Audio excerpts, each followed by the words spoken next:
Distinguished delegates, good morning. A warm welcome to all participants as we begin the fourth and final part of the third working group session of the FMCP, and in particular to the representatives of the 8 parties that will undergo the FMCP this morning: Bhutan, China, Maldives, Uzbekistan, Georgia, Ghana, Kenya, and Mauritius. As we begin this session, I would like to briefly recall the importance of maintaining a respectful and constructive atmosphere in line with the UNFCCC Code of Conduct, which applies throughout our workday. Let me once again begin by briefly outlining the modalities for the working group session. Each party will be invited to deliver an introductory statement. The statements of the first four parties under the FMCP will be delivered one after another. We will then conduct a question and answer session combined for these parties. We will then hear the introductory statements of the next 4 parties, followed again by a combined question and answer session. To request the floor, please raise your flag. I will give you the floor by referring to the party name. Please press the speaker button of your microphone and state which party or parties under the FMCP your question is directed to, and then lower your flag. Please keep your intervention brief to allow broad participation. You are welcome to take the floor again later, time permitting, and further exchanges are possible in the informal FMCP dialogues today at lunchtime. We kindly ask all participants to remain within the scope of the FMCP as outlined by the MPGs. Parties under the FMCP may indicate if they consider a question outside its scope and may choose to respond at their discretion. If a response is to be provided by a remotely connected expert, please announce them before inviting them to intervene. Once all parties have had the opportunity to respond, we will then proceed to the next round. When time is running short, I will call for a final list of parties wishing to raise questions. Those parties will be given the floor to raise their questions, but parties under the FMCP will then be invited to provide written answers to these outstanding questions after the session. In addition, parties under the FMCP may also choose to provide written answers at any point during the session, for instance, where further information is needed. The Secretariat will then upload these answers on the FMCP session webpage. The FMCP session will be broadcast live, and the recording will be made available on the FMCP session webpage after the event. We will hear parties' statements in the order outlined in the schedule on the FMCP page. I would now like to invite Bhutan to make an introductory statement. The statement will be delivered by Mr. Sunam Tashi, Director of the Department of Environment and Climate Change. Mr. Tashi, you have the floor. Thank you, Madam. Distinguished representatives and delegates, members of the Secretariat, observers, and those colleagues and friends joining online, welcome. I'm happy to present Bhutan's case here. On behalf of the Royal Government of Bhutan, I have the honor to present Bhutan's first biennial transparency report at the third working group session of the Facilitative Multilateral Consideration of Progress. Bhutan presents a unique case as a small country with a long-standing commitment to environmental conservation and climate ambition. Our contribution to global greenhouse gas emissions remains negligible, yet we face the full and disproportionate impacts of the climate crisis. Rising temperatures, glacial retreat, and increasing climate-induced hazards such as flash floods and landslides already damaging critical infrastructure, including roads and bridges, and disrupting livelihoods across the country. For Bhutan, adaptation is not merely a strategic priority, it is an urgent necessity with far-reaching implications for our national security, economic stability, and well-being of our people. Our 2025 National Loss and Damage Assessment estimates that climate-related events result in average annual losses equivalent to almost 7% of our GDP. These figures do not capture the full extent of non-economic losses, nor the potential displacement of communities and livelihoods due to risks such as the glacial lake outburst floods. Addressing these impacts through national budgets alone is neither sustainable nor feasible. Furthermore, the combined financial requirements for our mitigation and adaptation efforts are projected to reach nearly $28 billion by 2035. Despite our low emission profile, aligning national development with decarbonization pathways remains a significant challenge, particularly in decoupling emissions from economic growth in the last mile of our transition. Delivering sustained energy access and climate-resilient infrastructure to remote, high-altitude communities across our Himalayan terrain requires off-grid renewable energy solutions and mini-grids, often at costs far exceeding our fiscal capacity or people benefiting it to pay for these. Nonetheless, Bhutan has taken comprehensive steps to include all major emitting sectors, as well as cross-cutting areas such as human settlements in our mitigation assessments, to ensure an economic-wide consideration is taken for our decarbonization. Madam, although Bhutan graduated from the least developed country status in December 2023, we continue to face acute vulnerabilities to climate change. These challenges are compounded by our status as a landlocked developing country characterized by high trade and transport costs, reliance on transit countries, infrastructure constraints, a narrow economic base, and heightened exposure to external shocks, including climate, geopolitical, and financial risk. Issues of poverty and food insecurity further intensify these vulnerabilities of ours. In this context, we express our sincere appreciation for the transitional support extended to recently graduated LDCs under the multilateral framework. Such support is indispensable in ensuring that the hard-earned progress of vulnerable countries is not reversed by the escalating impacts of climate change.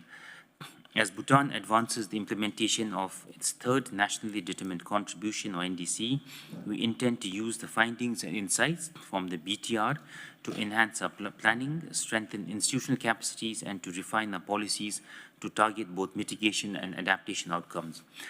Transparent reporting is for us not simply a procedural requirement, it is a tool to build trust, mobilize partnership, and improve the effectiveness of our actions on the ground.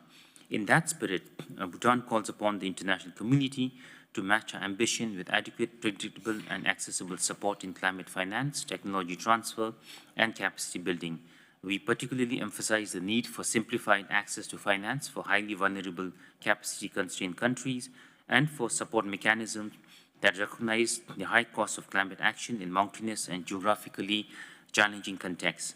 Only through genuine solidarity and enhanced cooperation can countries like Bhutan continue to safeguard global public goods while securing a safe, resilient, and dignified future for our people. Thank you, ma'am. Thank you, Bhutan. I would now like to invite China to make an introductory statement. The statement will be delivered by Ms. Tian Wang, Deputy Director, Division of International Cooperation and Exchange, Department of Climate Change, Ministry of Ecology and the Environment of China. Ms. Wang, you have the floor. Thank you, Madam Chair, and distinguished delegates, dear colleagues. China is pleased to attend our first FMCP under the Enhanced Transparency Framework. First, we'd like to thank the Secretariat for organizing this event. And over the past few days, we have learned a great deal from this process. We believe this is a very essence of the transparency framework, learning from each other and moving forward together. China has always actively fulfilled our obligations and responsibilities under the UNFCCC and its Paris Agreement, having submitted 4 national communications and 3 biannual update reports. Building on these experiences with many others, China submitted our first biannual transparency report by the end of 2024, along with our first BUR. Our first BTR are currently undergoing the technical expert review. Today, I'm honored to take this opportunity to highlight China's progress and achievements in addressing climate change. And also, I encourage you to also watch our pre-recorded video, which provides a more comprehensive picture. China is a large developing country with 1.4 billion people, a vast territory, diverse climate conditions, and varied resources endowments. While advancing climate action, China continues to face important tasks in economic development, improving people's livelihood, environmental protection, and ecological conservation. At the same time, China is among the countries most affected by climate change. Rising temperatures, changing precipitation patterns, and increasingly frequent extreme weather events continue to pose serious challenges to our sustainable development. To address climate change, China has established a national leading group on climate change and energy conservation and emission reduction, which serves as a high-level coordination mechanism for climate-related policies.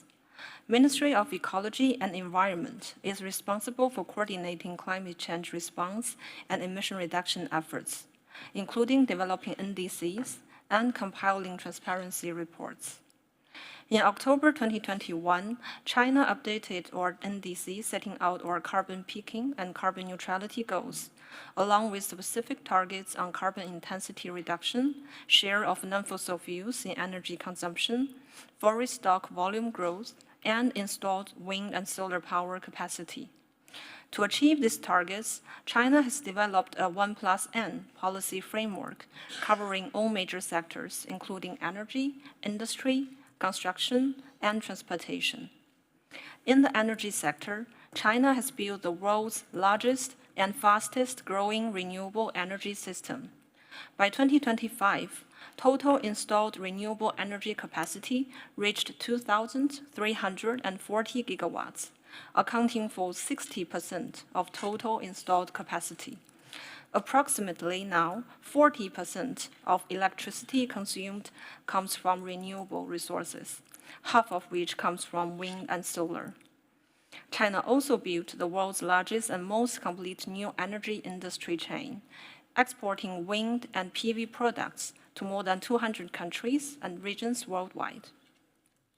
In the industry sector, China has established the world's largest national carbon emission trading markets, covering power generation, steel, cement, and aluminum smelting, effectively controlling more than 60% of the nation's carbon emissions. In the transportation sector, China's EV industry has grown rapidly over the past decade, with more than 36 million electric vehicles on the road, accounting for more than half of the global total. On carbon sinks, China has become the country with the largest and fastest increase in forest resources. Over the past 5 years alone, 1.23 million hectares of afforestation has been achieved. Through concrete actions, China has made significant contributions to global carbon emission reduction and the green transition. According to our first BTR, by 2021, China's carbon intensity had declined by 50.9% compared to 2005 levels. By 2023, non-fossil fuel accounted for nearly 18% of total energy consumption. And our targets on forest stock volume and installed wind and solar power capacity have already been achieved ahead of schedule. On adaptation, China has issued the National Climate Change Adaptation Strategy to 2035, focusing on strengthening climate monitoring, early warning system, and risk management. Also, we advance adaptation actions at both the national and local levels. Distinguished delegates, last year, China announced our 2035 NDC goals. For the first time, we put forward an economic-wide emission reduction target, aiming to reduce greenhouse gas emissions by 7 to 10% from peak levels, and strive to do even better. We aim to raise the share of non-fossil fuel in total energy consumptions to over 30%, expand installed wind and solar capacity to more than 6 times the 2020 level, striving to reach 3,600 gigawatts, and increase forest stock volume to over 24 billion cubic meters. And also, we make the qualitative goals on new energy vehicles, national carbon emission trading markets, and adaptation. In March of this year, China promulgated the Ecological and Environmental Code, which includes an independent section on green and low-carbon development and a dedicated chapter on climate change responses. For the first time, this provides systematic institutional safeguards at the legal level for China's proactive efforts to address climate change and advance our carbon peaking and carbon neutrality goals. And our next 5-year plan, which from 2026 to 2030, explicitly states that China will coordinate development and emission reduction efforts to ensure the timely achievement of the carbon peaking target. Dear colleagues, addressing climate change requires sustained efforts, strengthened solidarity, and enhanced international cooperation. China will continue to pursue high-quality development while advancing climate action, and will remain a committed contributor to global climate governance. China stands ready to work with all parties to uphold multilateralism, support the full and effective implementation of the Convention and its Paris Agreement, to jointly build a clean, beautiful, and sustainable future for all. We look forward to your questions today, and we hope we have a rich exchanges. Thank you. Thank you, China. I would now like to invite Maldives to make an introductory statement. This statement will be delivered by Mr. Amjad Abdullah, Director General, Ministry of Climate Change, Environment and Energy. Mr. Abdullah, you have the floor. Thank you very much. Good morning, Madam Chair, Excellencies, distinguished delegates, and colleagues and friends. The Maldives is honored to participate in this facilitative multilateral consideration of progress under the Paris Agreement. We extend our sincere appreciation to the UNFCCC Secretariat, the Technical Expert Review Team, our national agencies, and our partners for their constructive contribution, engagement, and support throughout the preparation and review of the first biennial transparency report. Our successful submission ahead of 2024 deadline demonstrates a commitment to transparency and fulfilling our obligation under the UNFCCC and the Paris Agreement. Despite our limited capacity, we welcome the findings of our valuable recommendations of the Technical Expert Review Team. We take it as an opportunity to further strengthen our efforts to improve transparency arrangements under the system. The Maldives remains one of the most vulnerable countries on this planet to the adverse impacts of climate change. Building adaptive capacity and strengthening climate resilience therefore remains a critical national priority. Our government, with the support from our partners, continues to invest significant resources building resilience. Accordingly, our adaptation is a high priority in our BTR, and efforts are being undertaken to monitor progress in implementing adaptation actions and addressing climate-related risks and vulnerabilities. Although the Maldives accounts only about 0.004% of global greenhouse gas emissions, we still remain fully committed to being part of the global solution. According to BTR1, the energy sector, including electricity generation and transport, contributes more than 95% of our national emissions.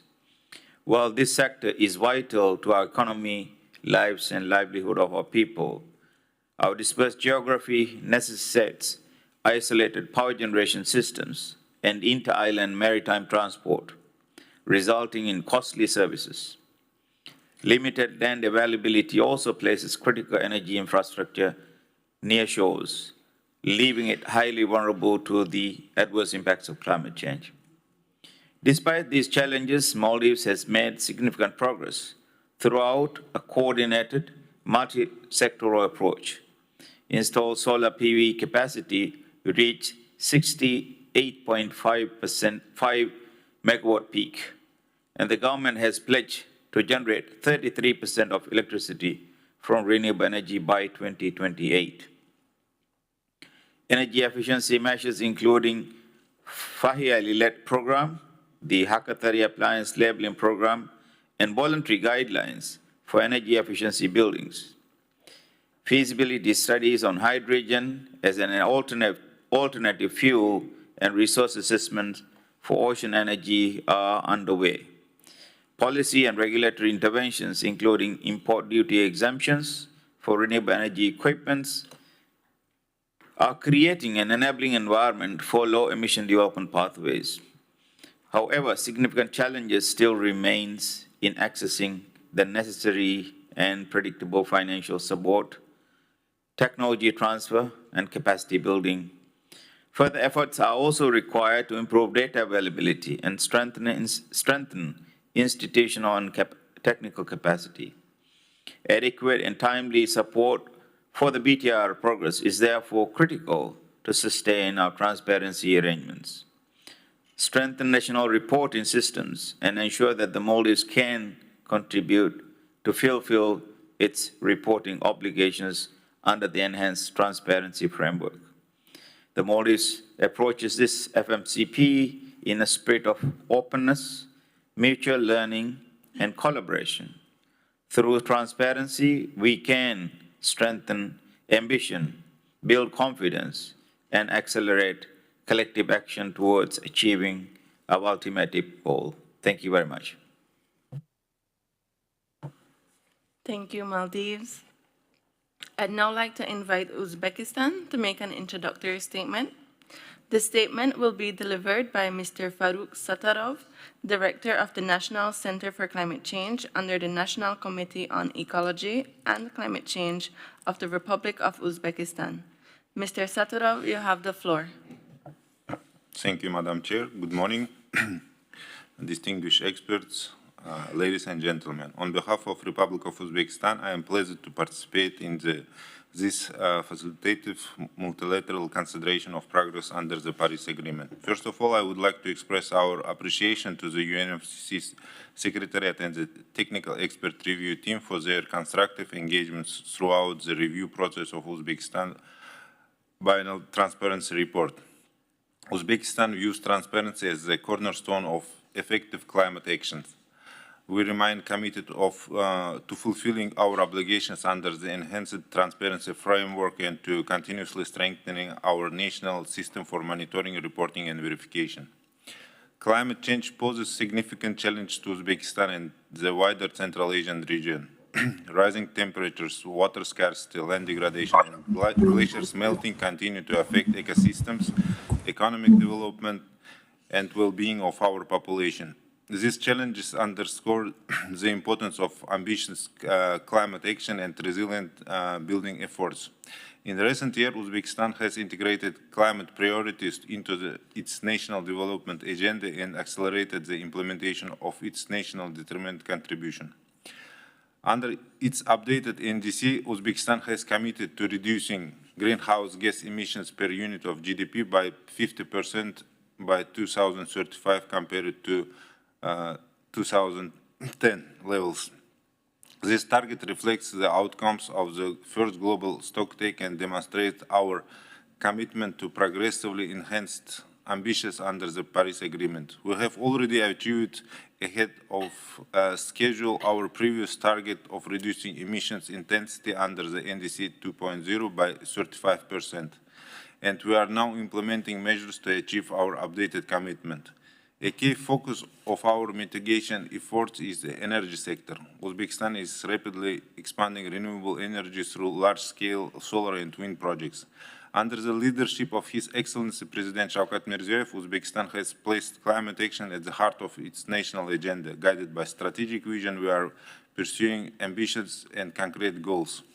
Expanding renewable energy generation capacity to 25 gigawatt over the next 4 years and increasing the share of renewables up to 54%, which is expected to reduce CO2 emissions by more than 16 million tons. Today, green energy already accounts for over 30% of the country's installed generation capacity. At the same time, we continue to strengthen adaptation efforts through the large-scale water-saving measures. Uzbekistan is currently saving around 2 billion cubic meters of water annually, contributing to greater resilience in the face of increasing climate-related water stress. Expanding forests to 6.1 million hectares, including 2.3 million hectares in the RLC region, with a nationwide program aimed to increase the greenery spaces from 4% in the 2016 to 30% by 2030. Expand the coverage of protected areas to 21% of the national territory by 2030. We are also strengthening institutional arrangement, climate governance, improving greenhouse gas inventories, enhancing data collection system, and building national capacity for transparency-related reporting. Uzbekistan recognizes the importance of international cooperation, technology transfer, capacity building, and climate finance in achieving climate goals. We highly value the support of our development partners in advancing these efforts. We remain fully committed to the objective of the Paris Agreement and look forward to the constructive dialogue and responding to the questions submitted by parties. Thank you. Thank you, Uzbekistan. I would now like to open the floor for questions from parties. I will collect a number of questions from parties before inviting the delegates from Bhutan, China, Maldives, and Uzbekistan to respond. As a reminder, kindly indicate which party or parties under the FMCP your question is directed to.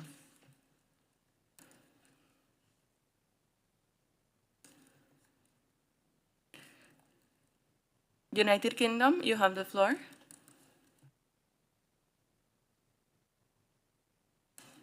Thank you, Chair. Congratulations to all parties under FMCP today and for submitting your first BTRs. We have two questions today.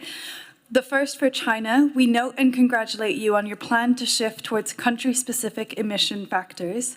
Please, can you share steps taken to make this change? Additionally, we'd like to hear how you are ensuring that carbon intensity methodologies are being kept up to date in light of change in emission factors. My next question is for the Maldives. You mentioned the importance on tourism to your economy and preserving the island's livelihood and culture. Can you share how you balance the growth of tourism with your climate ambitions? Thank you. Australia, you have the floor. Thank you for your presentations to all four countries and congratulations on completing the FMCP cycle.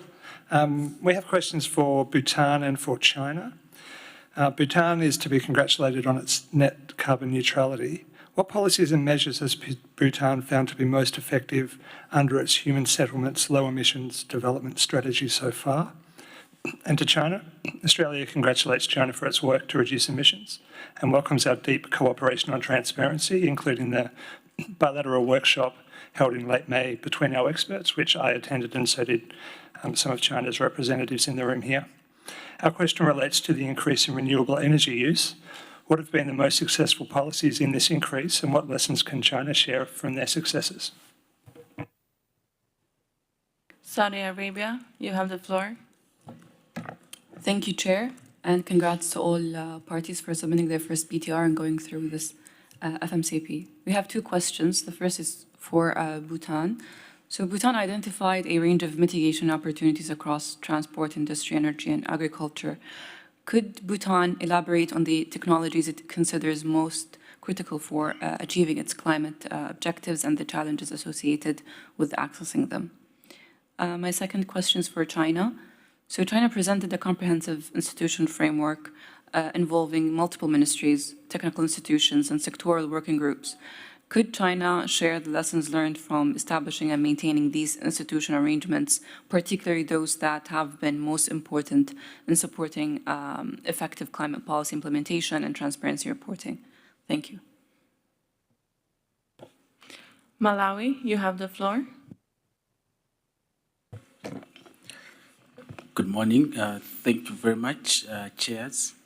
And I'd like also to congratulate all the parties in this session for their good work in submission and undergoing this process.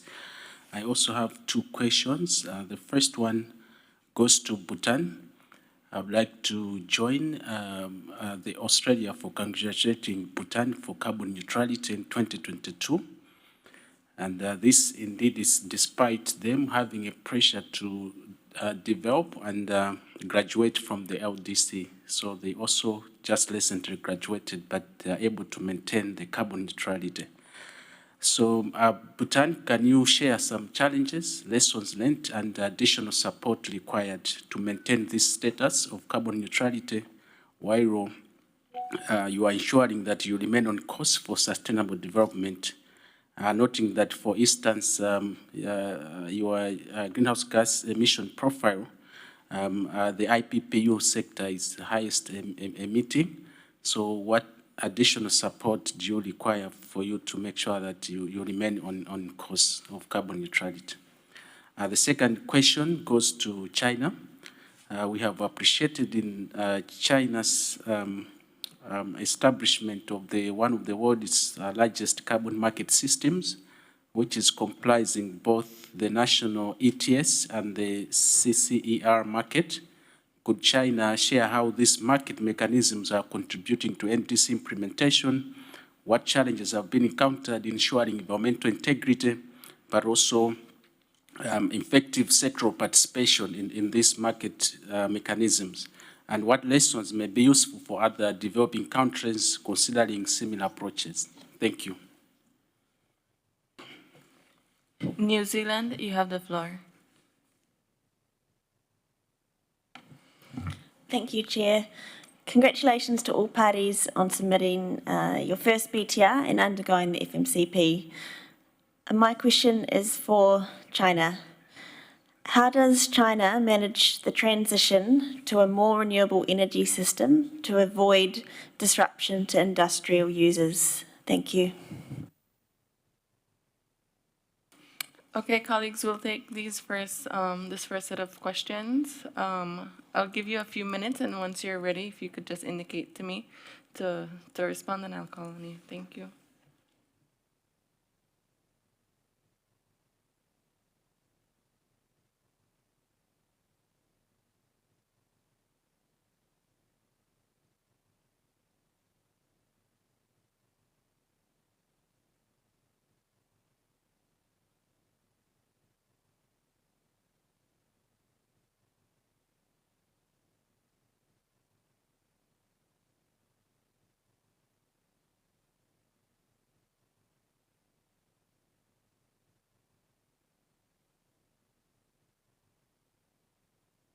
Maldives, you have the floor. Thank you very much, Chair. I think there was one question from the representative of UK on how to balance the tourism sector and the growth. Again, thank you for that question. Indeed, tourism is one of the most significant sector in our economy, and we certainly looks at the growth, the economy, and of course, how to balance. We promote tourism as one of the key sectors that also includes taking into account of our emission and of course the adaptive capacity. If you look at the tourism products from the first generation to the second and third generation, how we have, included the trajectory of the emission plus the adaptive capacity. So we're happy to provide further clarity if that requires. Thank you.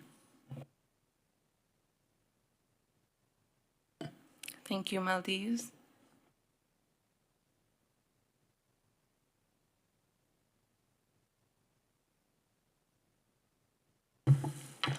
Thank you very much for the question from the United Kingdom.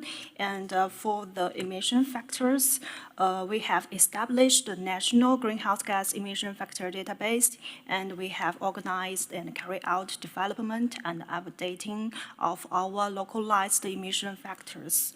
The updated emission factors including like that, the carbon content per unit calorifier of the natural gas, LNG, and the coal used for the power generation, and also for the process emission factors for the cement production and aluminum production. And all these country-specific emission factors will help us for more accurately characterize China's emissions. And for the carbon intensity, it is calculated based on our GHG inventories, and updated emission factors will provide a better reflection of the total emission factor. Thank you.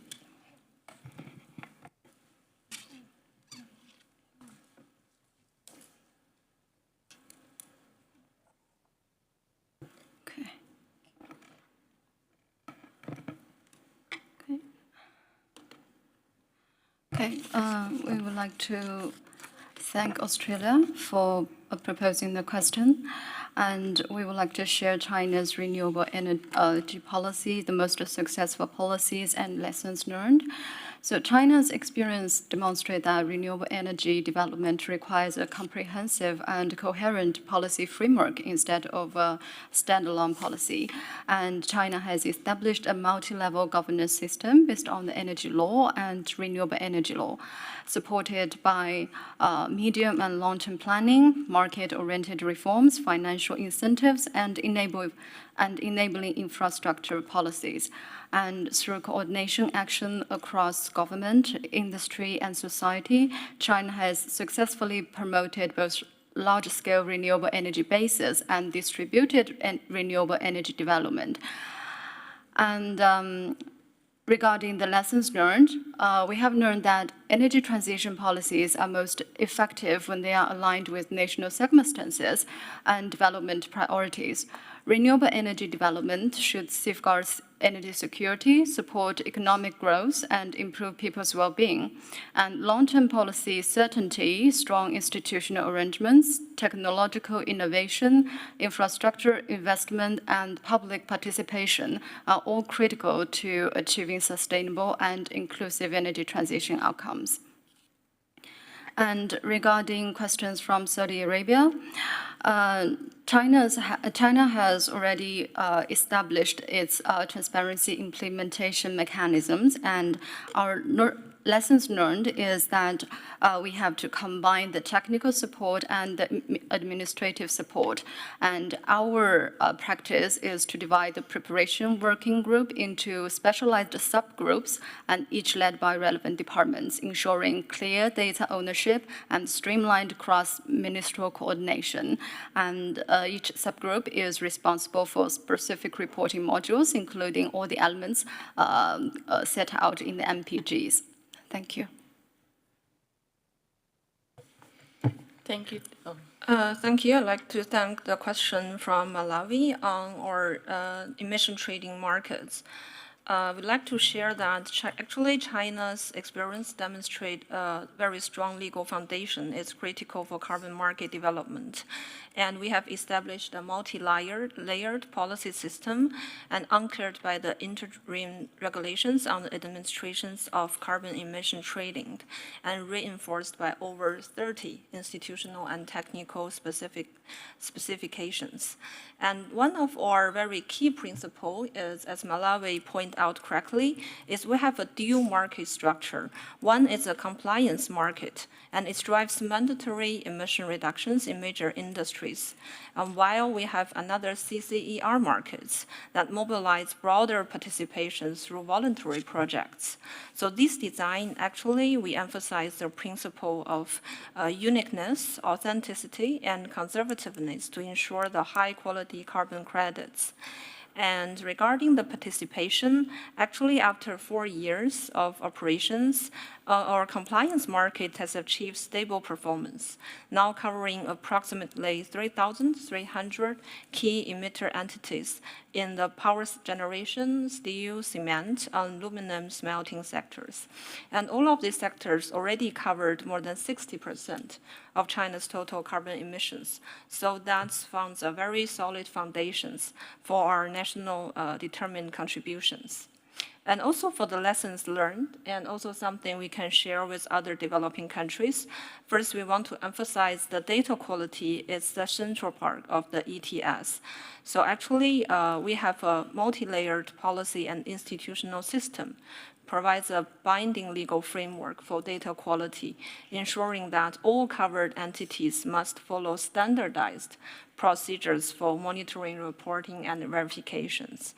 And second key lessons learned is we can not achieve the whole design from the very beginning, but actually instead we take a step-by-step procedures. So before the national carbon emission trading, we have 7 pilot emission trading provinces already like in practice. And based on these experiences, from pilots' experiences, we just established our national ETS, while we still have the provincial ETS ongoing nowadays. And finally, we think that awareness raising and capacity building is the key, because actually from the very beginning, all the enterprises, they know nothing about like carbon accounting and how to do the MRVs. But we have nurtured a lot of like trainers and a lot of like workshops in training the how to calculate the carbon emissions. And through this process, we have now all the enterprises to submit high quality data. Thank you. Oh, and for the New Zealand questions, may I kindly ask New Zealand to clarify the questions? We don't quite capture the questions. Yes, sure, I'm happy to repeat the question. So the question is, how does China manage the transition to a more renewable energy system to avoid disruption to industrial users?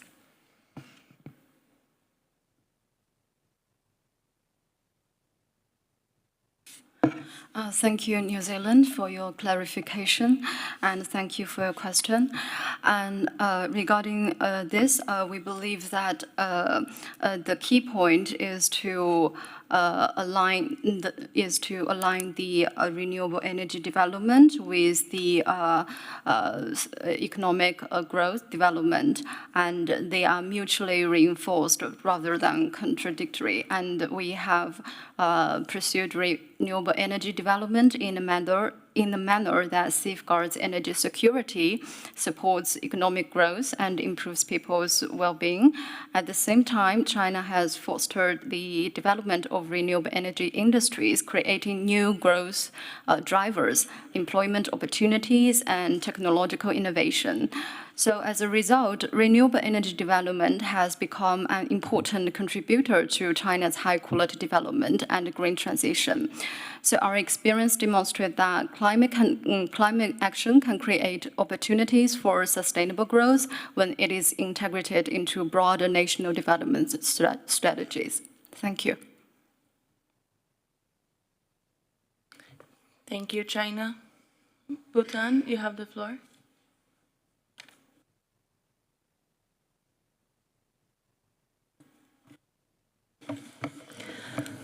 Thank you. First of all, thank you to Australia for the question.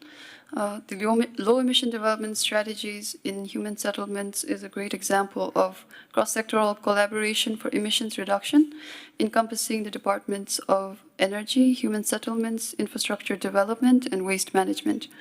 So our solid waste management strategy has been effective through the implementation of the National Waste Management Flagship Program in the 12th Five-Year Plan, which is from 2018 to 2023, wherein we've constructed and operationalized waste drop-off centers in urban locations and waste collection facilities in rural sites to improve waste segregation and improve efficiencies in waste collection, which is now being implemented by the local governments.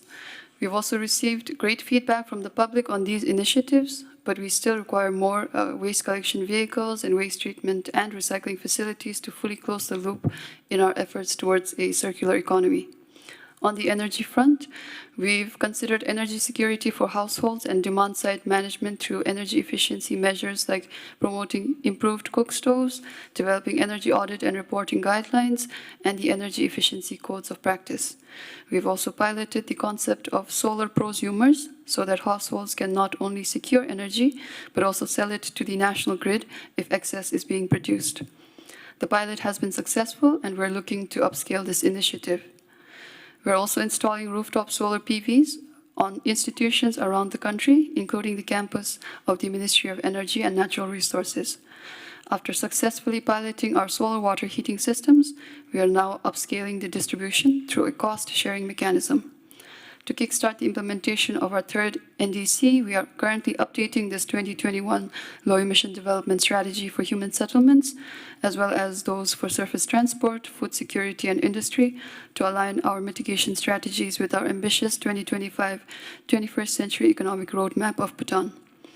Therefore, we still require international support to fully realize this economy-wide decarbonization, as many of the initiatives shared above have been primarily supported by bilateral and multilateral sources of fund. For the next question, thank you, Saudi Arabia. Bhutan is also currently working on updating its technology needs assessment, which was first published in 2013. And in this project, we will be identifying technologies based on the emerging priorities of national development and climate policies aligned with our third NDC. However, a few critical technologies in implementing mitigation strategies now in the livestock sector include feed improvement, in the agriculture, methodologies in reducing emissions from rice cultivation that is acceptable to farmers, and for surface transport, green hydrogen technologies. Our key constraints are in human resource and technical capacity, which limits the ability to access funding for implementation. And the last question, thank you, Malawi. Our latest mitigation assessments warn us that if business as usual continues, we risk becoming carbon positive in the mid-2040s decade. Therefore, while Bhutan continues to strive for carbon neutrality, without adequate international support, we will not be able to achieve and maintain our climate ambition. In terms of the key lessons learned, we've improved understanding of climate mitigation and adaptation across all key economic sectors of the country. The Department of Environment and Climate Change, is building the case for climate action aligned to national development priorities so that it is more palatable to the leaders of the development sectors, so that climate action is not only seen as an impediment to development, but a strong supplement. We are also building this rapport and understanding with our private heavy industries to ensure adoption of often more expensive pollution control and cleaner technologies are supported by government initiatives. The number you dialed is current. Thank you. Thank you, Bhutan. We'll now go to our second round of questions. Poland, do you have the floor?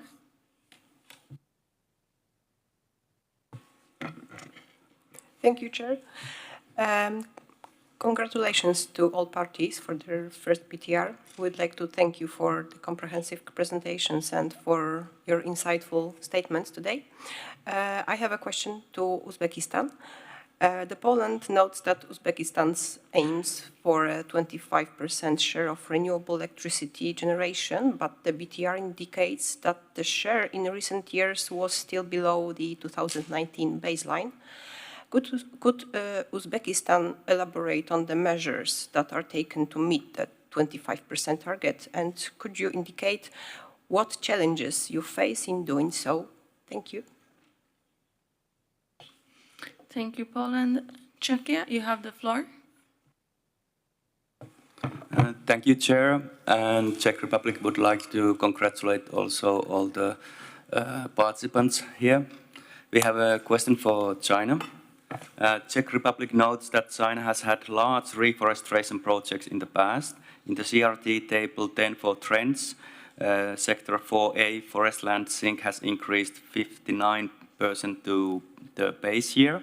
What measures China has taken to avoid forest degradation, please? Would you elaborate also on planned measures how China aims to keep increasing the category 4A? Thank you. Thank you. Cyprus, you have the floor.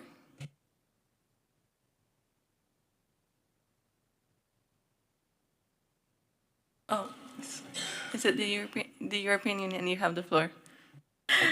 Thank you. I was confused for a second. Thank you, Chair. Morning, distinguished delegates. Thank you all for the very comprehensive statements this morning. And of course, congratulations to you all for completing this full cycle of your first BTR. I have a question to my colleagues from China. And it concerns clarification around the NDC. So, of course, the EU welcomes China's shift to an economy-wide absolute net emission reduction target for 2035. We know that China's 2030 NDC intensity target covers only CO2, while the 2035 expands and covers all greenhouse gases. Could China clarify whether the intensity metric on the 15th five-year plan dual control system covers only CO2 or all gases, and which sectors are covered? Thank you. Thank you, EU. Samoa, you have the floor. Thank you, Madam Chair. I would like to join the others in congratulating the parties for completing their BTRs. I have two questions. My first question is for the Maldives.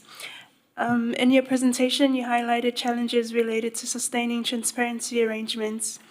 As one of the first SIDS to submit a BTR, what measures have been most effective in building and retaining national capacity for reporting, and how do you plan to sustain these arrangements between reporting cycles? My second question is for China. Your BTR highlights significant climate-related financing needs through 2060. What mechanisms does China consider most critical for sustaining climate ambition and ensuring implementation remains on track over the long term? Thank you. Thank you. Republic of Korea, you have the floor. Thank you. We welcome all parties participating in the FMCP, and we have a question for China.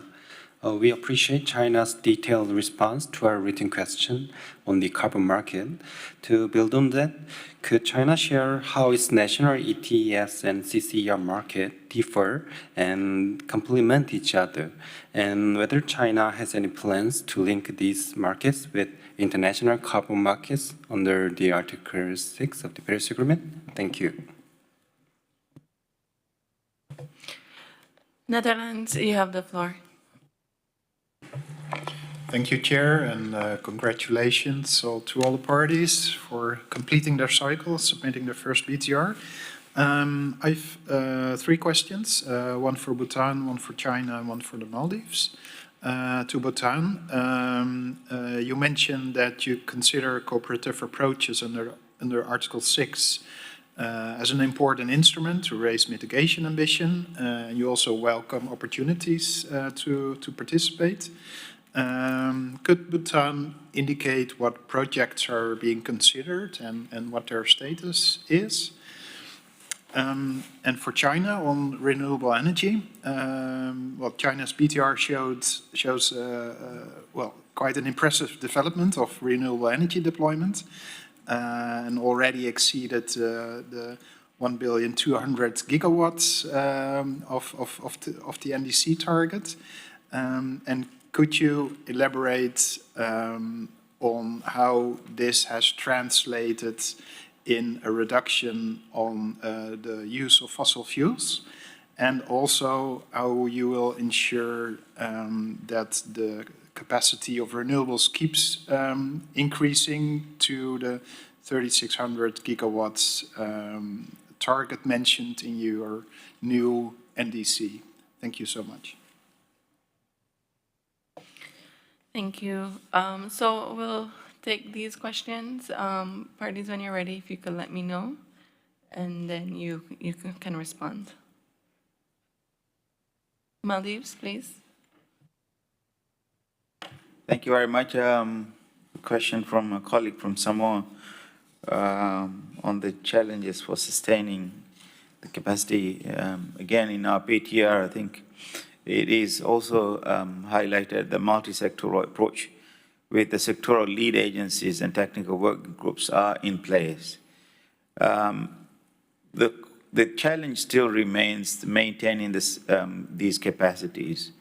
One of the challenges is also to realize the support that we receive in the bureaucracy. It's bogged down in the bureaucracy. So that is something that we often find it quite challenging. And for the futuristic, I think it's also part of the improvement plan that we have also outlined in our first PTR, is to maintain and sustain the capacity. So I'm sure, I mean, that is something that we would face, and it's going to be a continuous challenge, and we recognize that. and we will take care of it, and we have a plan.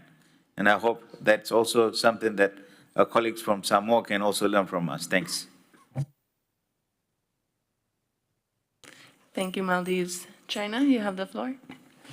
Thank you for the questions. First, I would like to respond to the question from Czechia on the carbon sinks. Yes, as we shared in our first BTR and our opening remarks, actually China is one of the countries with fastest afforestation increase.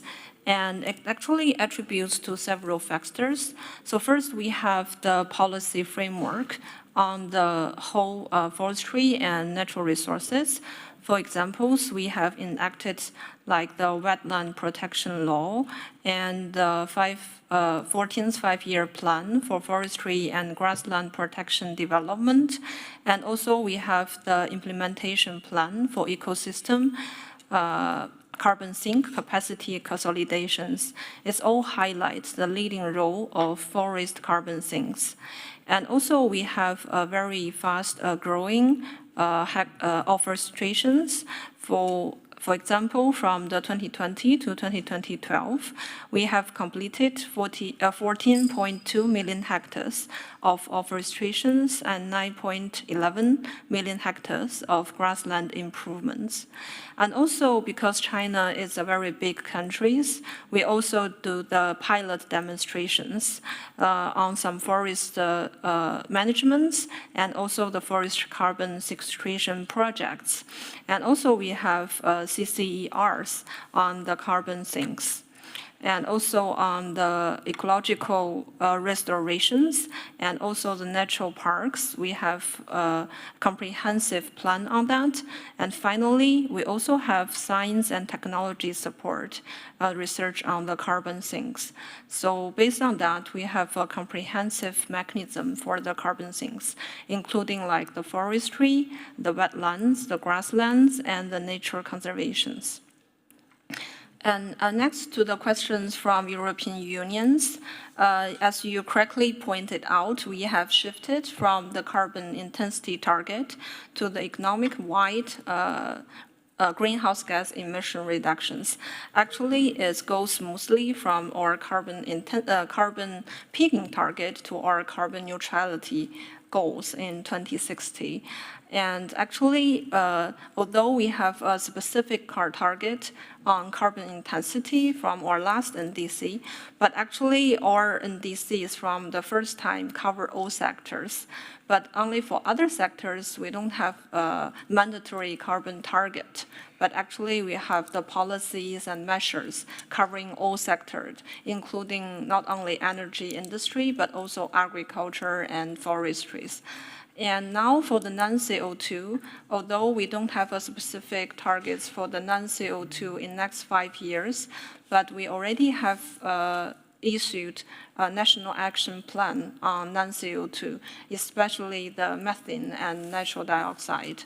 So on these national plans, we already take measures on how to control these non-CO2 gases. And also on the agriculture sector, we all know these very difficult sectors, but we have like policies and measures on how to control the non-CO2s from the animals and also from the croplands. And finally, on the F-gases. On F-gases, actually, China has taken the very ambitious actions under the Kigali Amendments. So now we have built a national MRV system of all the enterprises of F-gases. So actually, it's provide us very high quality data to control these enterprises because F-gas is sometimes very difficult to calculate. So we try to move to a monitoring approach to control the F-gases. So in summary, so we now only have the carbon or carbon dioxide targets before 2030, but actually we have policy and measures covering all non-CO2 gases and all sectors in our NDCs. And for the Samoa questions.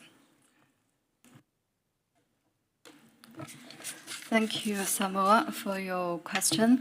We recognize that the sustainability of policies is a key factor that can help us keep progressing to our mitigation targets. And the key lessons learned here is that we need to guarantee the long-term policy certainty, and we need to have these strong institutional arrangements and technical innovations, and this infrastructure investment and public participation are all critical to achieving this sustainability. And an example is our policy regarding the renewable energy. So if you look into our next step for our renewable energy policies, you will find that they are basically the consistent directions, but with a more specific focus at the next, let's say, 5-year plan. So the key point here is we need to have this top and overall policy framework that clearly set out the roadmap and the targets we would like to achieve, and then we maintain the policy certainty and have these strong institutional arrangements, and we can guarantee the sustainability of the policies.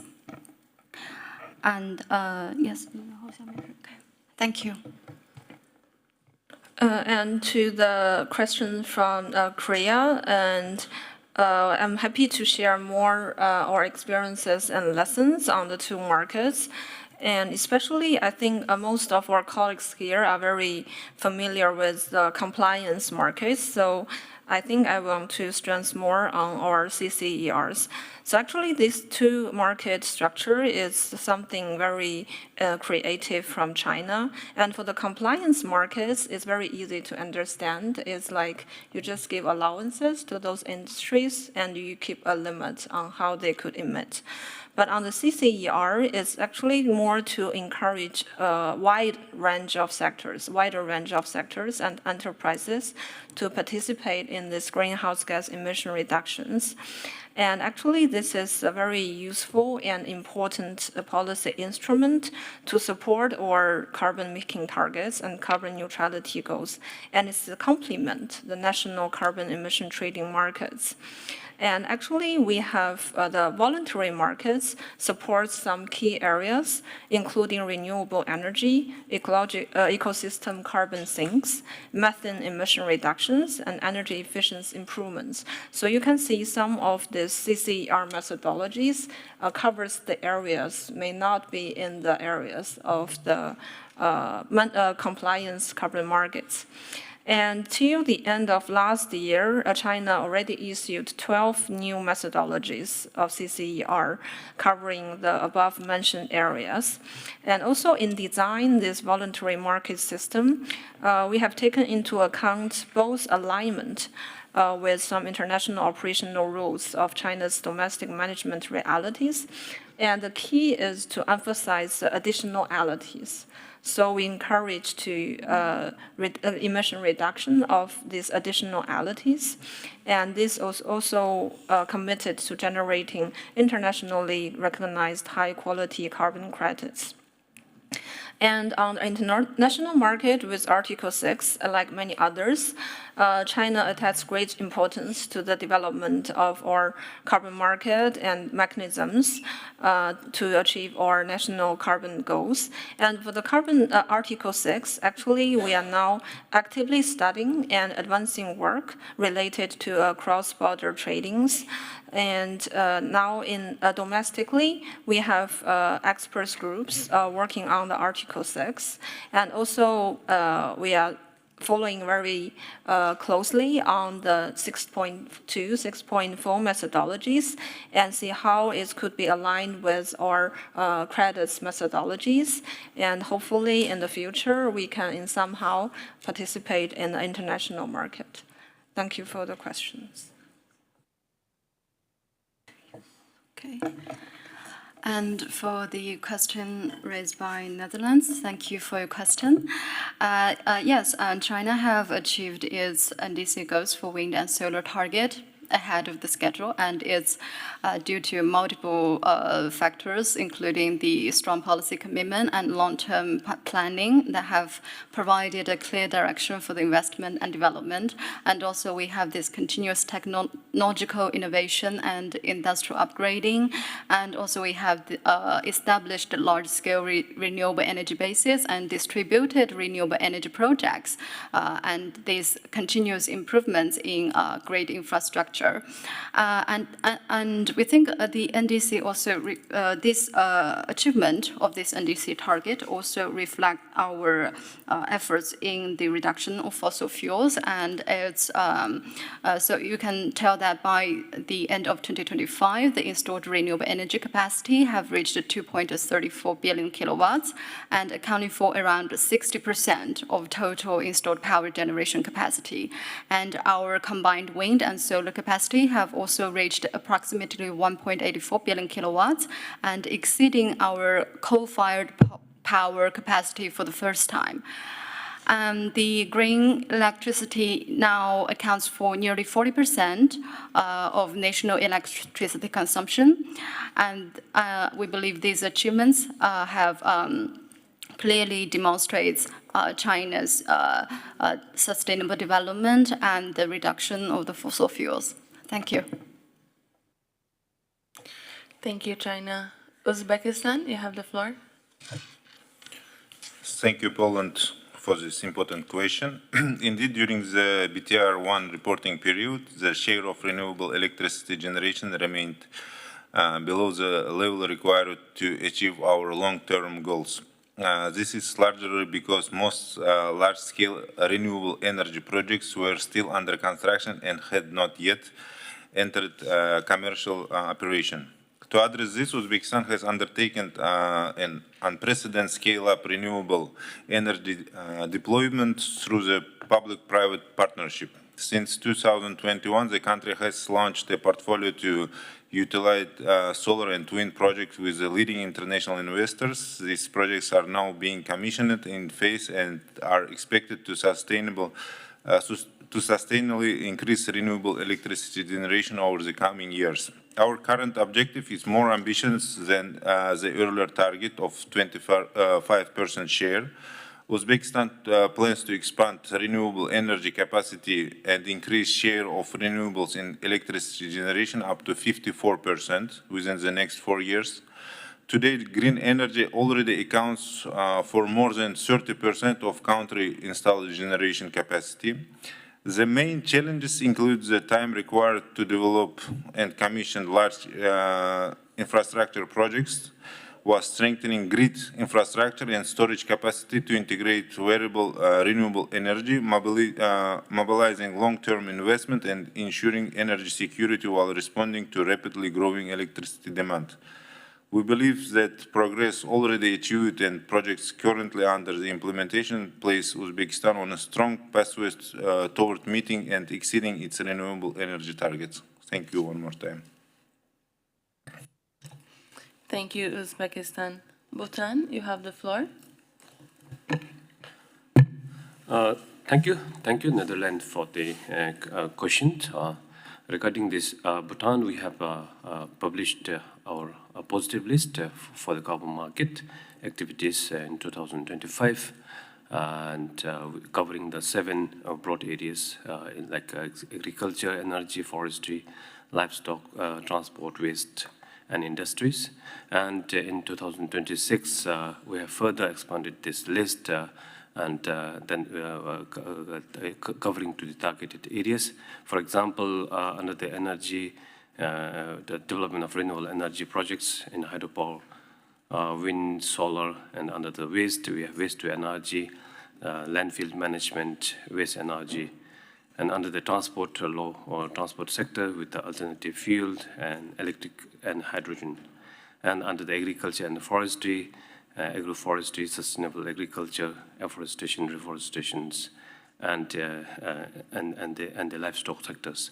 So we have expanded from our positive list to the broad 36 activities, and then it's also published in our carbon market portal under our ministry. Thank you.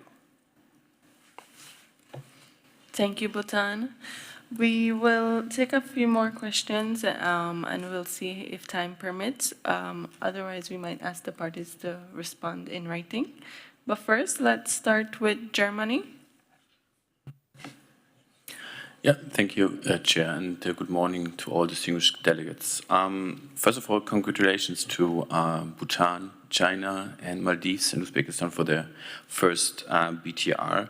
And I would also like to thank you for your presentation and for your comprehensive introductory statement today and for engaging in this format. I have two questions. The first one is for Bhutan on the capacity for the AFOLU sector to remove CO2.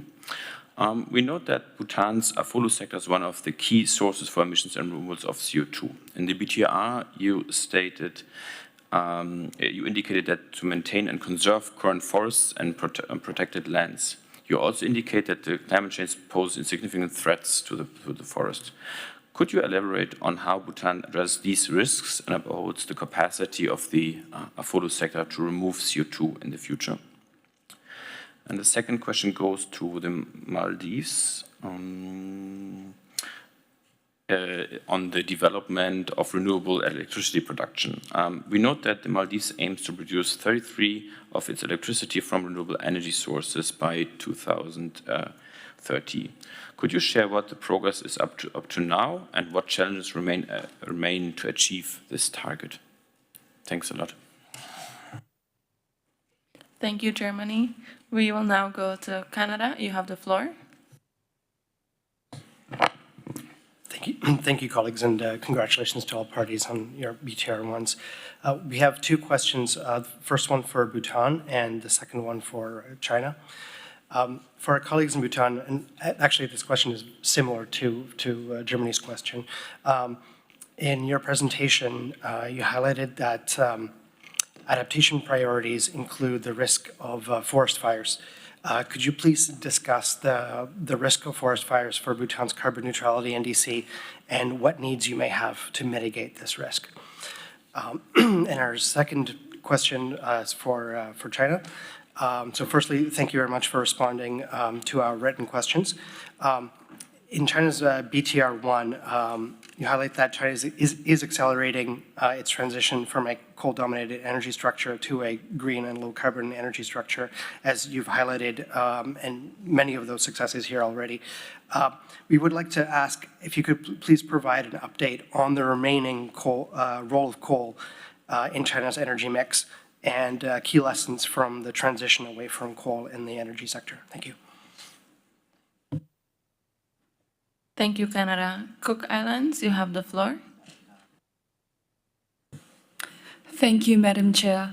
Congratulations, colleagues, for the participation in this FMCP. My questions are directed to China and the Maldives.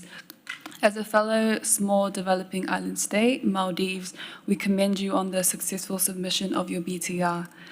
My first question is to China. How can China's renewable rollout support the development of renewable energy for SIDS and LDCs? My next question is for Maldives.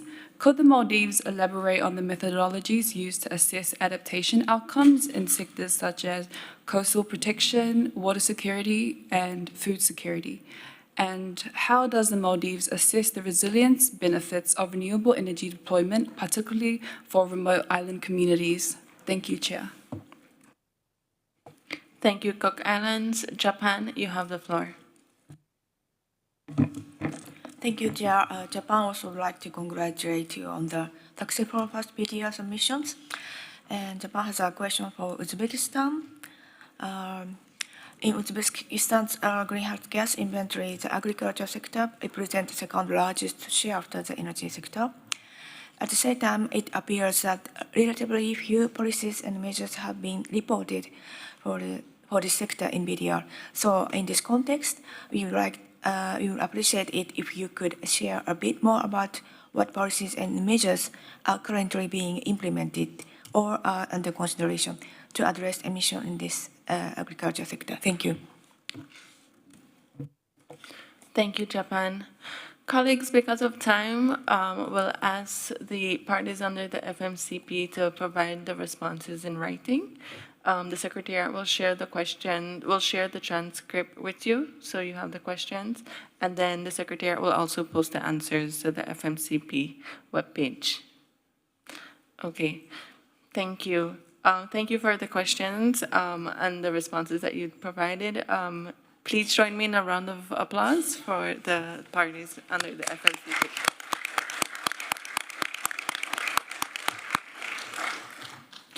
Let's now turn to the next set of parties under the FMCP. I would now like to invite Georgia to make an introductory statement. This statement will be delivered by Mr. Kaka Mdivani, Deputy Head of Delegation. Mr. Mdivani, you have the floor.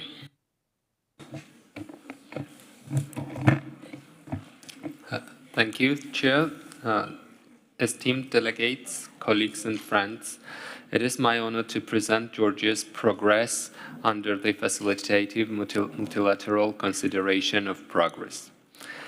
At the outset, I wish to convey our sincere appreciation to all parties for their continued constructive engagement and the Secretariat for organizing this event, which remains essential to strengthening the implementation of enhanced transparency framework.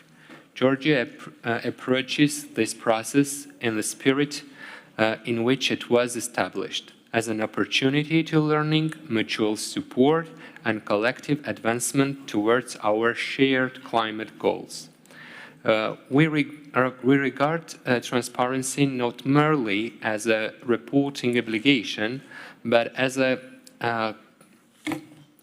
cornerstone for trust, ambition, and effective climate action. Back in 2021, Georgia updated its national determined contribution, setting a clear pathway for emissions limiting in line with the Paris Agreement. Unconditionally, we have committed to limiting our emissions to 35% below 1990 levels. Over the past 3 years, we have developed the infrastructure of NDC tracking, strengthened our national reporting systems, and launched comprehensive analysis of mitigation project implementation. The indicators presented in Georgia's biennial transparency report demonstrate that the country is on course to meet its targets with policies in the energy sector, particularly the expansion of renewable energy and improvements in energy efficiency, contributing to the measurable emission reductions. The result confirmed that existing measures are already developed tangible impact. 14% reduction in energy sector, 70% in transport, and 5% in industry, comparing to without measure scenarios. Nevertheless, the projections to 2040 clearly show that following a mitigation pathway consistent with our LTLET's trajectory and achieving climate neutrality by mid-century will require transformative actions across key economic sectors, supported through both bilateral and multilateral channels, to close the remaining 50 million gap. The electrification of the transport sector, diversification of energy generation sources, enhanced building efficiency, and the reduction of non-CO2 emission represents some of the most promising measures to keep Georgia on a pathway of sustainable growth and economic decoupling.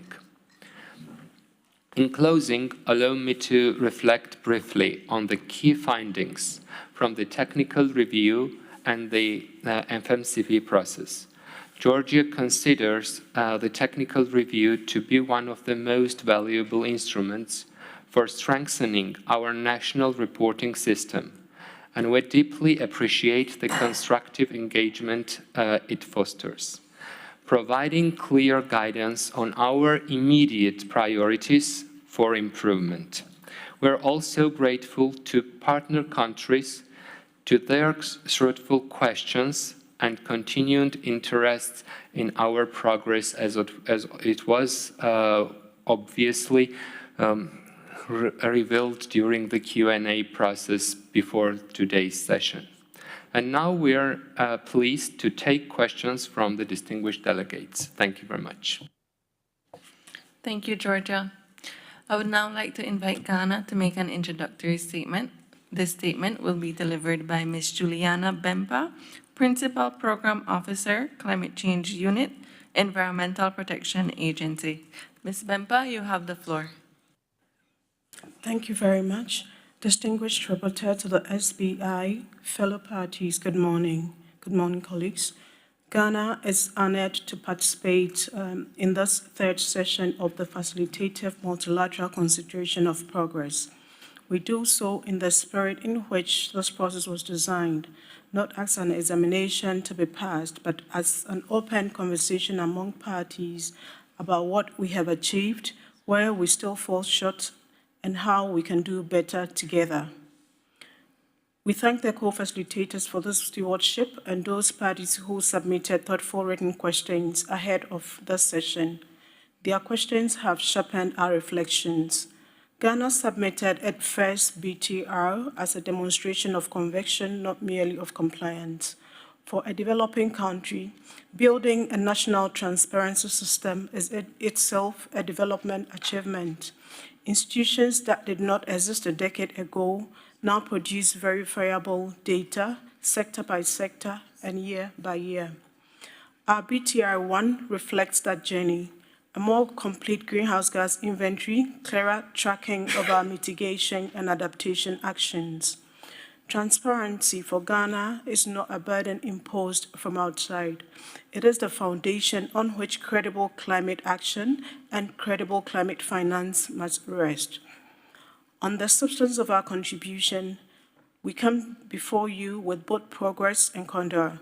Ghana is implementing its nationally determined contributions across the energy, transport, waste, forestry, and agricultural sectors, and we are seeing tangible results on the ground. Our own analysis points to a structural gap between our current trajectory and the ambition our updated NDC sets out. This gap is not a failure of our will, it is in large measure a function of means. The greater share of our target remains conditional on international support, and the recognition of that conditionality is precisely what this forum exists to surface. Ghana has chosen to meet part of its challenge through high-integrity carbon market. We were among the first countries to operationalize cooperative approaches under Article 6.2 of the Paris Agreement. Through our National Carbon Registry and a rigorous authorization process, we will apply corresponding adjustment to avoid double counting, and we insist that every internationally transferred mitigation outcome reflects reductions that are real, additional, and verifiable. We see Article 6 not as a means of selling our ambition, but a means of financing more of it, provided the environmental integrity of the system is protected by all of us. We are glad to share our experience, including its difficulties, with any party walking the same road. This brings us to the heart of our message. The progress we report has made possible by partnership agreement, including capacity building support, that has strengthened the very transparency institutions that produce this report. But the distance still to travel will require finance, technology, and capacity at a scale not yet matched by our current flows. We respectfully ask that the support which makes reports like ours possible be sustained and deepened, and that the link between transparency and access to finance be made real rather than rhetorical. Commitment under Article 9 are not a side matter to this dialogue, they are its precondition. Rapporteur of the SBI, the Secretariat colleagues, Ghana presents today not a finished story, but an honest one of a country doing more than its resources alone would predict, and prepared to do more still along willing partners. We offer our experience freely. We welcome your questions in the same facilitative spirit, and we reaffirm our confidence that this framework used will can turn our shared commitment into shared result. Thank you. Thank you, Ghana. I would now like to invite Kenya to make an introductory statement. This statement will be delivered by Dr. Deborah Mlongo Barasa, EGH, Cabinet Secretary, Ministry of Environment, Climate Change and Forestry of Kenya. Dr. Barasa, you have the floor. Thank you. Dear Chair, delegates and fellow parties, good morning. Allow me to begin by thanking you for the opportunity to take part in this third working group session of the Facilitative Multilateral Consideration of Progress. For Kenya, this session carries particular meaning. It closes the first cycle of the Enhanced Transparency Framework for our first biennial transparency report, which Kenya submitted to the Secretariat in December 2024, and opens the next cycle, our second biennial transparency report, which we intend to submit by December this year. We value this framework, which is not just an obligation to be met, but as a tool that strengthens our own planning, our institutions, and the trust on which collective climate action depends. Preparing our first report has allowed us to consolidate national systems for tracking emissions and climate actions, and to establish robust institutional arrangements that will carry us through successive reporting cycles. Chair, Kenya remains firmly committed to the global climate agenda. We have communicated our second NDC, through which we aim to achieve absolute emission reductions of 75 million tons of carbon dioxide equivalent by 2035. Of this, 15 million tons will be delivered through our own unconditional measures, and a further 60 million tons is achievable with international support sufficient to meet the full cost of implementation. This is a significant enhancement of the ambition reflected in our current NDC for the period 2021 to 2030. Our first biennial transparency report makes 3 important points. First, the impact of climate change in Kenya continues to worsen. Climate-related disasters, chief among them drought and floods, are striking with greater frequency and intensity. They threaten the sustainability of our development and jeopardize our efforts to eradicate poverty, and they take a growing toll on our economy. During the reporting period alone, a single drought killed more than 2.5 million livestock, decimating livelihoods of millions of our people who had nothing to do with this crisis that is now their reality. It is in this reality that Kenya has framed its NDC around both mitigation and adaptation, treating adaptation as a matter of survival for our communities and our nation as a whole. Second, Kenya has put in place a comprehensive policy, legal, and institutional framework to guide its response to climate change, including its engagement in cooperative approaches under the Paris Agreement. Third, Kenya has made measurable progress in implementing its updated NDC for the period 2021 to 2030. Against a reduction target of 32% relative to a business-as-usual scenario of 143 million tons of carbon dioxide equivalent, which would bring absolute emissions in 2030 to 97 million tons of carbon dioxide equivalent, Kenya was already at 113.4 million tons of carbon dioxide equivalent absolute emissions, including LULUCF, and 66.5 million tons excluding LULUCF. There is also considerable progress on adaptation in line with our adaptation goal. Chair, allow me to highlight some of the policies, actions, and measures reported in our first BTR.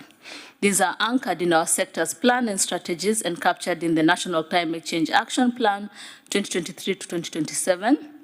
They include the least cost power development plan, which prioritizes renewable energy, the standard gauge railway, which shifts freight from road to rail, the climate smart agriculture strategy, the 15 billion tree campaign to restore the ecosystem, and circular economy reforms in the waste sector. We pursue these measures in the context of sustainable development and the eradication of poverty. With enhanced support, we will be able to fast-track their implementation and to advance further priority measures such as electric mobility and green industrialization.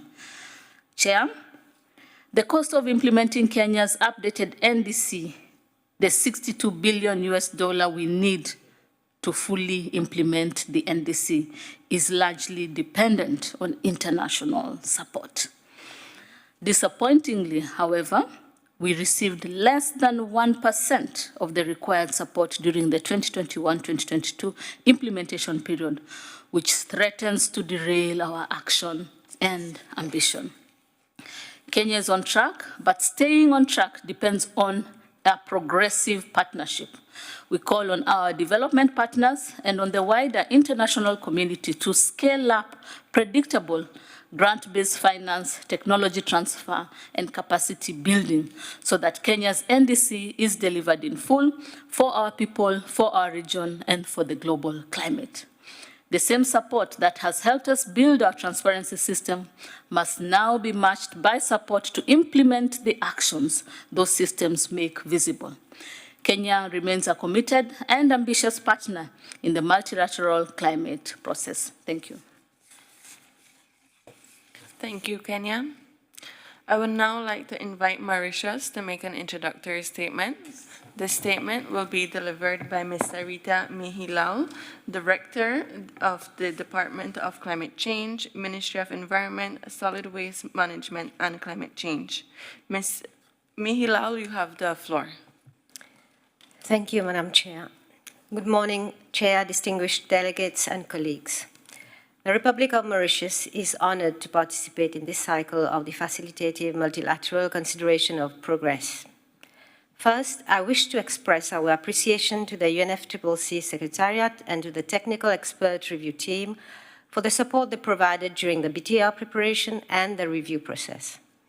Our engagement in the FMCP process reflects our unwavering commitment to the implementation of the enhanced transparency framework under the Paris Agreement and to advancing collective climate action through transparency, accountability, and cooperation.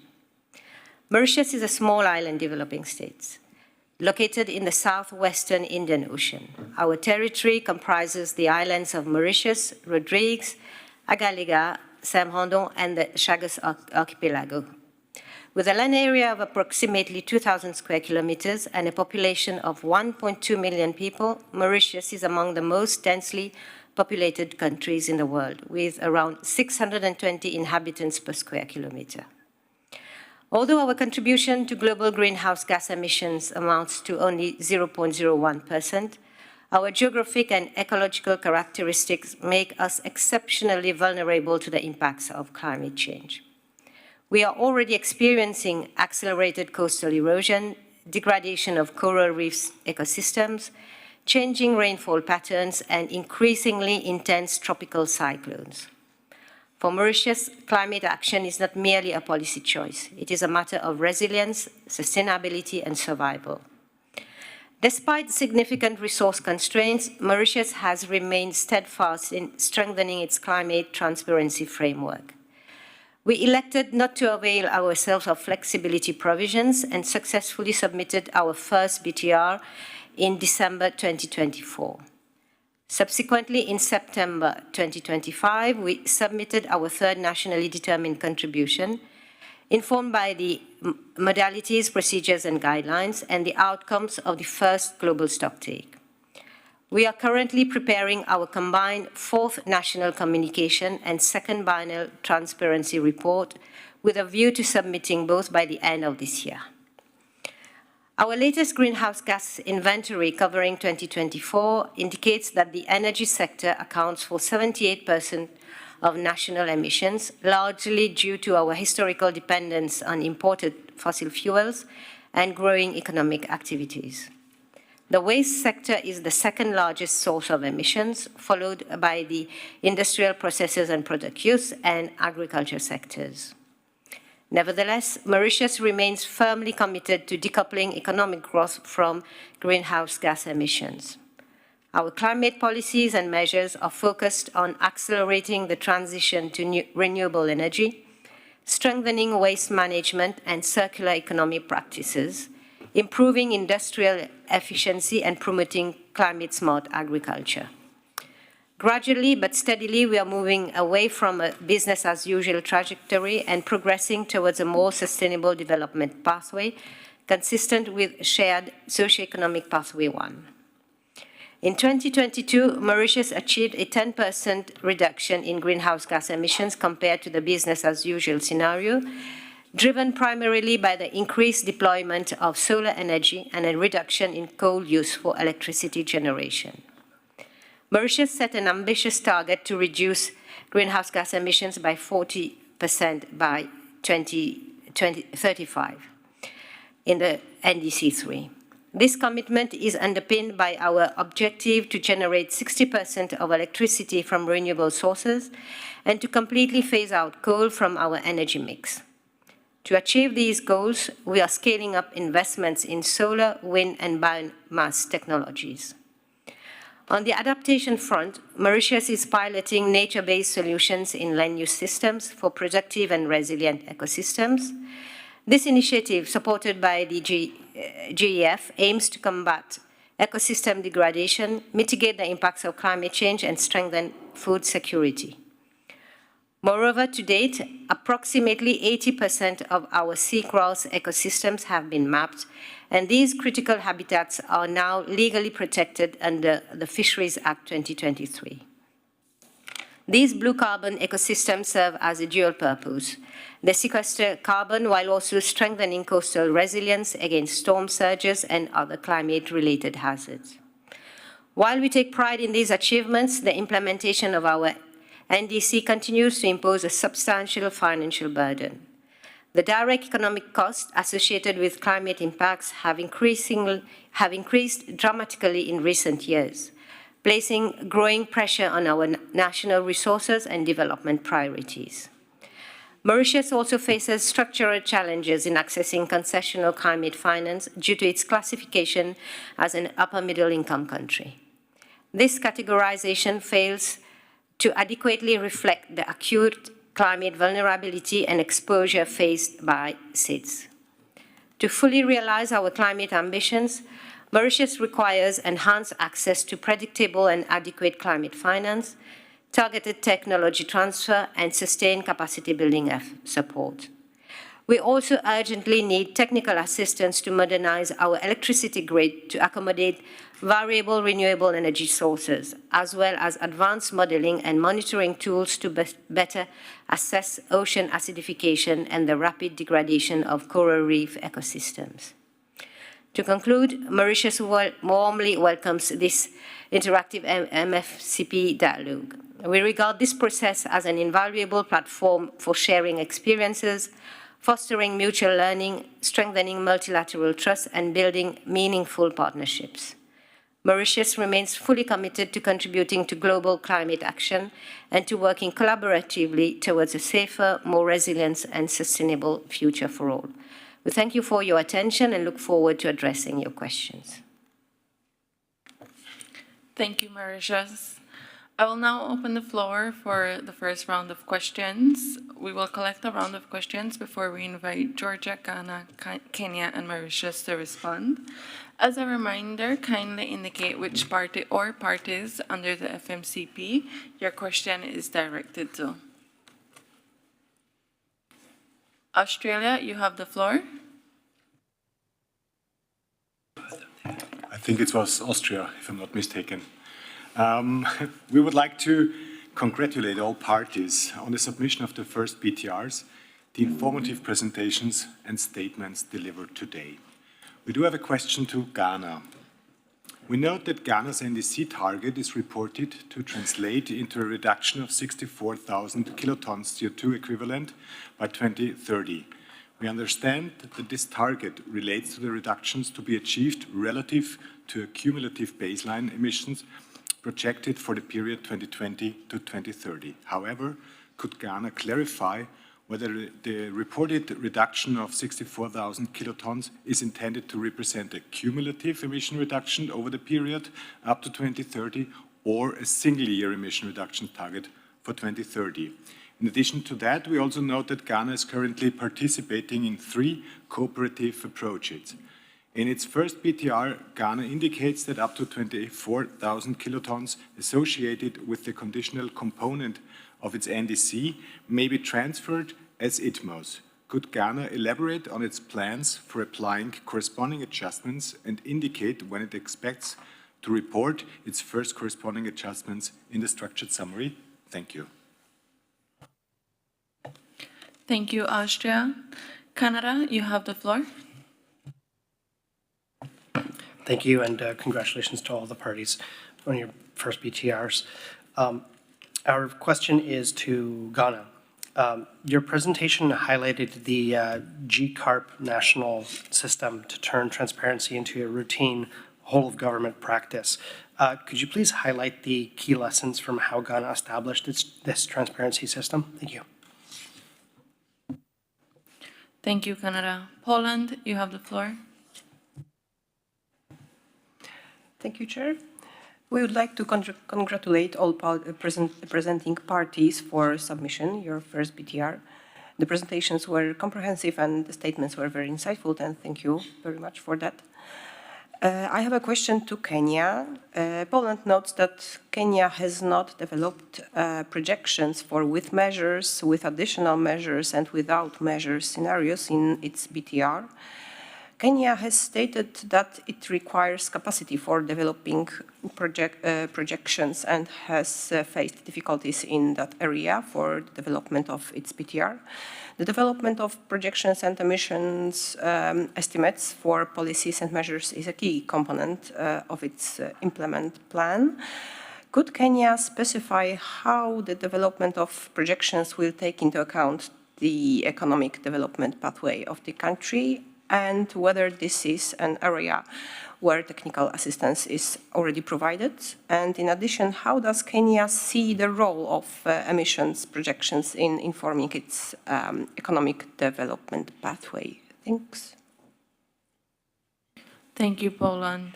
Cook Islands, you have the floor. Thank you, Madam Chair. Good morning, colleagues. Congratulations to all parties for the successful submission of your BTR and your participation in this FMCP process. My question is directed to our fellow SIDS colleague from Mauritius. Mauritius reports that waste accounted for 14% of national emissions in 2022, but has also identified the need to develop country-specific emission factors for the solid waste and wastewater sectors. What methodology and emission factors were used to derive this estimate, and how do you plan to assess and quantify the financial how do you plan to assess and quantify the support required to implement your mitigation measures and achieve your waste sector mitigation targets? And do you have any lessons learned for us? Thank you. Thank you, Cook Islands. Ireland, you have the floor. Thank you, Chair, and congratulations to all parties on your BTR submissions. I have 2 questions. My first question is for Georgia. Georgia's technical expert review report states that it experienced challenges in submitting its national inventory document on time due to limited technical capacity and human resources and fragmented workflows, among others. The report further states that Georgia has identified priority actions for implementing and improving its inventory workflows and to ensure timely submission of its national inventory document. Could Georgia elaborate on these priority actions and how it intends to establish the necessary capacity and knowledge, develop efficient workflows, and strengthen its national inventory arrangements for its next BTR submission? My second question is for Ghana. So Ghana reported progressing against its NDC target with an aggregate net greenhouse gas emissions and removal reduction of approximately 29 million tons carbon dioxide equivalent in 2022, which is 45% of the NDC target. So given this good progress, does Ghana have any plans to revisit the target following the midterm review held in 2025? Thank you. Thank you. Luxembourg, you have the floor. Yes, thank you very much. And also congratulations for the four parties that we have listened to the statement and also for the submission of your first BTR. My question is directed towards Georgia, where in your first BTR you state that, I'm reading, the economic growth of Georgia largely depends on the effective use of its potential as a transit country. And you also stated that according to the most greenhouse gas inventory, the most recent greenhouse gas inventory, emissions in the transport sectors are representing 22.4% of the total emissions. And it's growing rapidly. And right, in Luxembourg, we also have transport sector as the main emitters, and we're also targeting lots of policies towards this sector. And in your NDC, you have this unconditional target of 35% reduction compared to the 1990 level in 2030, and a 15% reduction in the transport sector. And compared to the baseline scenario that you have developed. And you say, and you state that you hope that the share of comfortable low-emission vehicle, which is expected to increase until the mid-21st century, will significantly reducing greenhouse gas emissions. So you count of a renewable of the fleet of vehicles. Could you elaborate a bit more about this assumption, but also on other really what you think the 2-3 main key policies that you want to implement in the transport sector? Thank you so much. Thank you. Czechia, you have the floor. Thank you, Chair. Congratulations to all presenting parties for their first BTR. I have a question for Kenya. Czechia notes the information provided in Kenya's BTR on the gradually increasing emission trend in the AFOLU sector over the period 1990 to 2022, as well as the key drivers identified in the report. Can Kenya provide an update on the progress with its LULUCF-related policies and measures, their ambition level, and any difficulties expected in achieving them? Thank you. Thank you. I'll now turn to the parties to respond. Colleagues, you have a few minutes, and once you are ready to reply, please indicate to me. Ghana, you have the floor. Thank you, Chair. I would pick the questions, respond to them one after the other. So the question raised by Austria on the cumulative emission reduction, or whether we're using a single-year reduction target. Yeah, Ghana's emission reduction is not cumulative. It is rather annual reductions reported per NDC actions and aggregated annually. And then you also asked a question on Ghana's climate ambitious reporting program, some of the key lessons. So the GCAP is bordered around 4 thematic areas, which are skills, set and scope, and then we're also looking at institutional roles and responsibilities. We also focusing on data, methods and IT, and then the legal basis. On the skills, we have been able to have continuous training for over 50 experts, and we have about 50 experts registered on the roster of experts as part of our skills development. On the institutional roles and responsibilities, we now have decentralized tax-aligned ministries. We've signed MOUs with most of these institutions, and they are supporting us in climate reporting. For data methods and IT thematic area, we currently have an online data hub, and we're using the 2006 IPCC guidelines. We also have a national greenhouse gas inventory plan, as well as templates for data collection and a national Q&A or QC plan. We currently have Part 5, which is focusing on climate change as part of our newly enacted act. On the, just a moment. So those are the lessons on the GCAP that we have currently put in place, because hitherto we're working on ad hoc basis, but we currently have a decentralized, and we take a lot of feedback from the institutions. On the data improvement aspect, we also have developed templates for development and then facilitating data sharing across all relevant sectors. And then issues of we applying CA. Yes, we'll be applying CA and BTR too.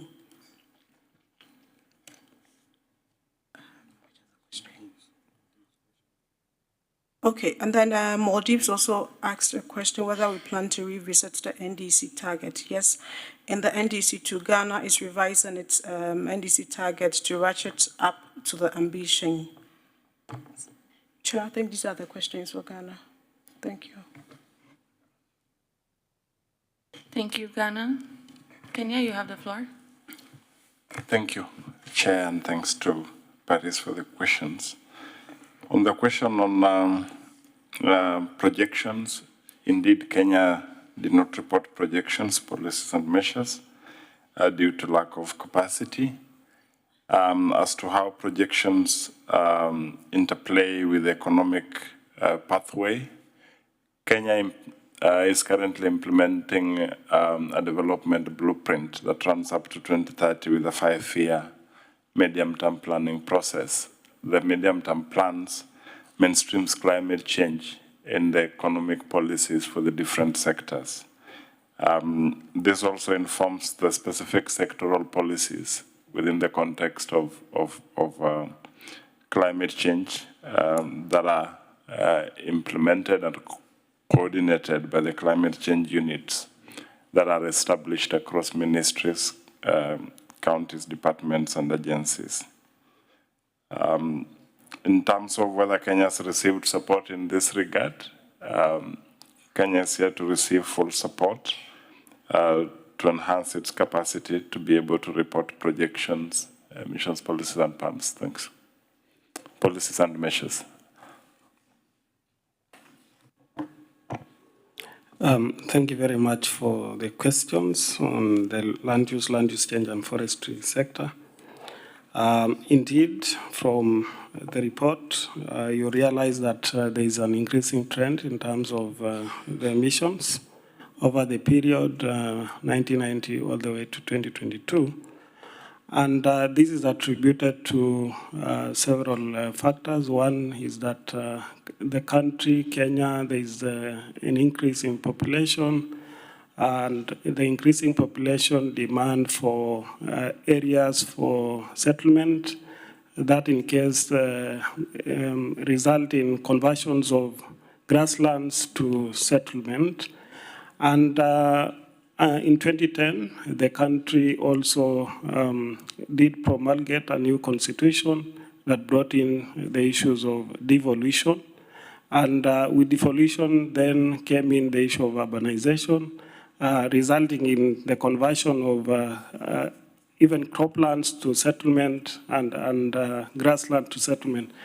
But of course, the leading driver also is the conversion of forest lands to agriculture because of the need of the population to be able to expand the agricultural lands.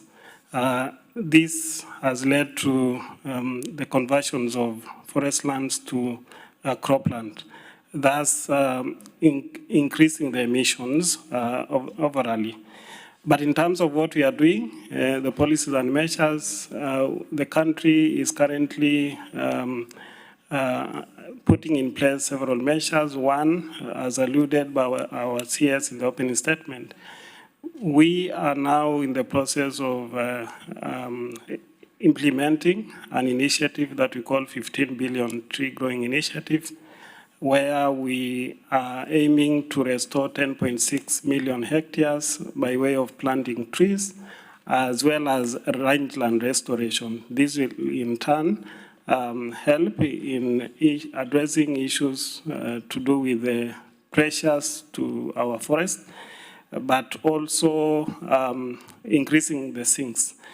The other one is we have also enacted a new law, Forest Conservation and Management Act 2026, and a new forest policy 2023, which will help us in addressing or improving our forest conservation and management measures. This will help in addressing issues to do with the illegal activities in our forest and therefore reduced emissions from the forest. Thank you. Thank you, Kenya. Georgia, you have the floor. Thank you, dear Chair. Thanks a lot, Ireland and Luxembourg, for the questions. Let me answer the submission matters first. So, indeed, in our submission, we had this technical problem, and it's great to allowed me to share everybody that in Georgia we work the national language, so executing entity who is obliged to do these reports as a national information and education center. We have followed the rules and prepared documents in a Georgian language first, and we allocated around 3 months for the translation. When we saw the inventory report translated into English language, that's impossible to be submitted. If you look at the very, very technical detail from our side, would be that if you look at the submission portal, you will see that CTF tables, CRT tables was submitted on time, but not the report. So it's impossible to have the CTF tables field without all of this work done. So that was the technical matter that we were not able to submit an IR before the deadline. What was done already, this exception was made by the ministry, and it's allowed to do this work in English first by the experts, then the document will be translated. I'd like also to pay your attention about the capacity building needs, and one of the capacity building needs that the esteemed colleagues from the review team identified was establishing the permanent inventory team. So this is another a big milestone that we need to achieve, and this would take some time to have a substantial changes inside the country. So the first immediate step has already done, but the other things that supports the time submission that would have in pipeline. With regards to the transport sector, I'd like to ask my colleague from Tbilisi to answer. Hello, everyone. Good afternoon. I hope you can hear me. To answer the second question regarding the transport from Luxembourg, thank you, first of all, for the question. And yes, under our NDC, updated NDC and the BTR1, to reach our target of 15% reduction in transport sector emissions by 2030, as this is the highest emitting sector in the energy sector, Georgia is currently implementing a climate action plan that has already reduced emissions by 260 gigagrams CO2 equivalent for the 2021-2023, and we are aiming to reduce the reductions with the climate action plan by 2,000 gigagrams by 2030. And since the road transport accounts for over the 85% of sector's total emissions, we primarily are focusing on 3 drivers. This is fleet modernization. With vehicles currently over 10 years old, we have introduced national Euro 5 standards for imports and have also established mandatory vehicle testing to systematically upgrade the fleet. Also, for the infrastructure and alternate fuels, we do not have a big account for electronic vehicles in our market, but we are expanding the urban charging networks to additionally promote buying the electronic vehicles in the country and also promoting the domestic biodiesel production. And lastly, for the transport shift to manage private vehicle demand, we are expanding our municipal public transport and actively expanding our transit networks. And in these transit shift, we have to mention that the railway plays a pivotal role because Georgia's railway is fully electrified and it offers a highly sustainable and low emission alternative to road freight. And ultimately, we are wishing for these regulatory and infrastructure measures to then help us transition from to a low emission model for the transport sector in Georgia under our NDC. Thank you.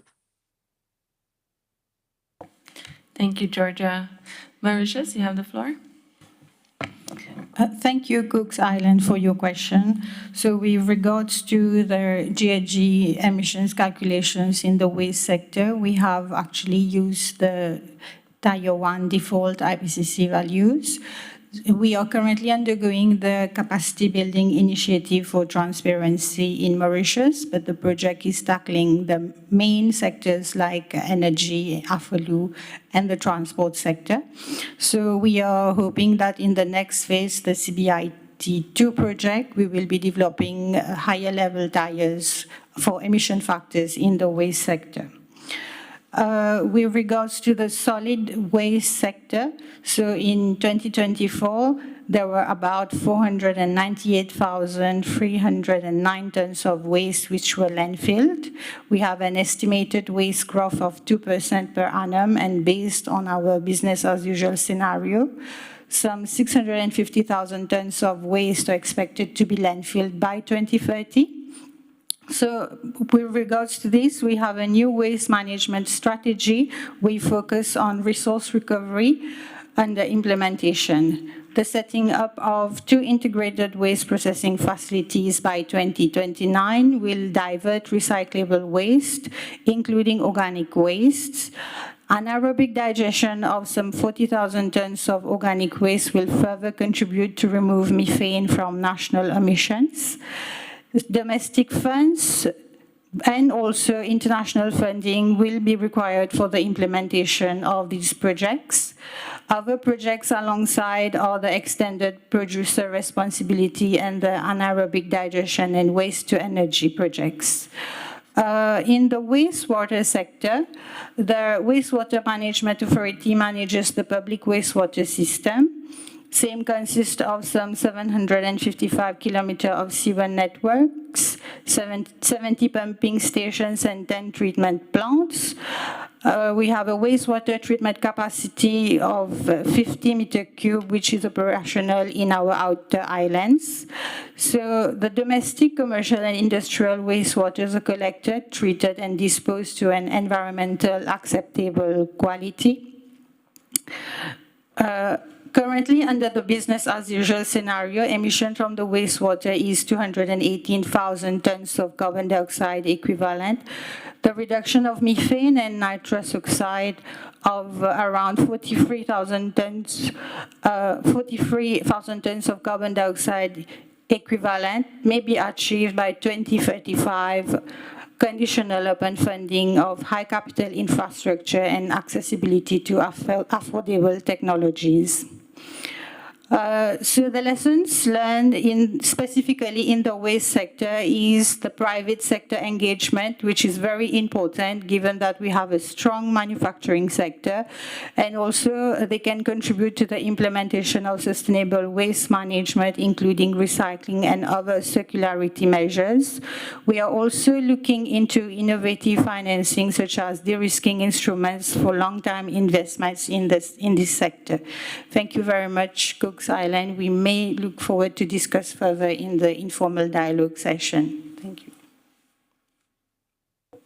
Thank you, Mauritius. We will now go to Malawi. You have the floor.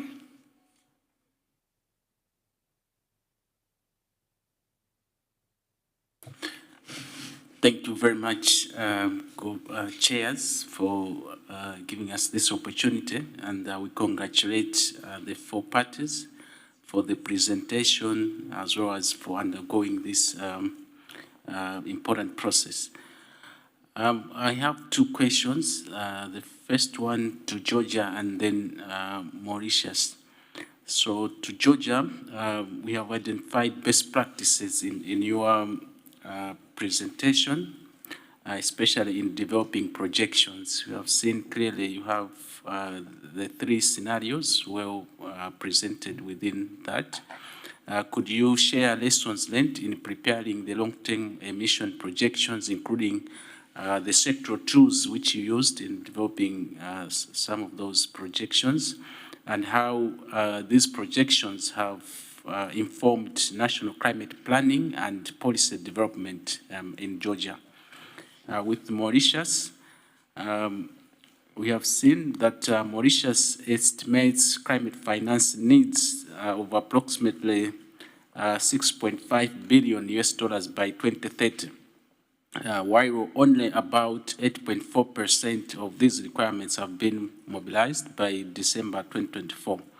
Could Mauritius elaborate on the principal barriers to accessing climate finance and how the international community would better support implementation of your NDC? Thank you. Thank you, Malawi. United Kingdom, you have the floor.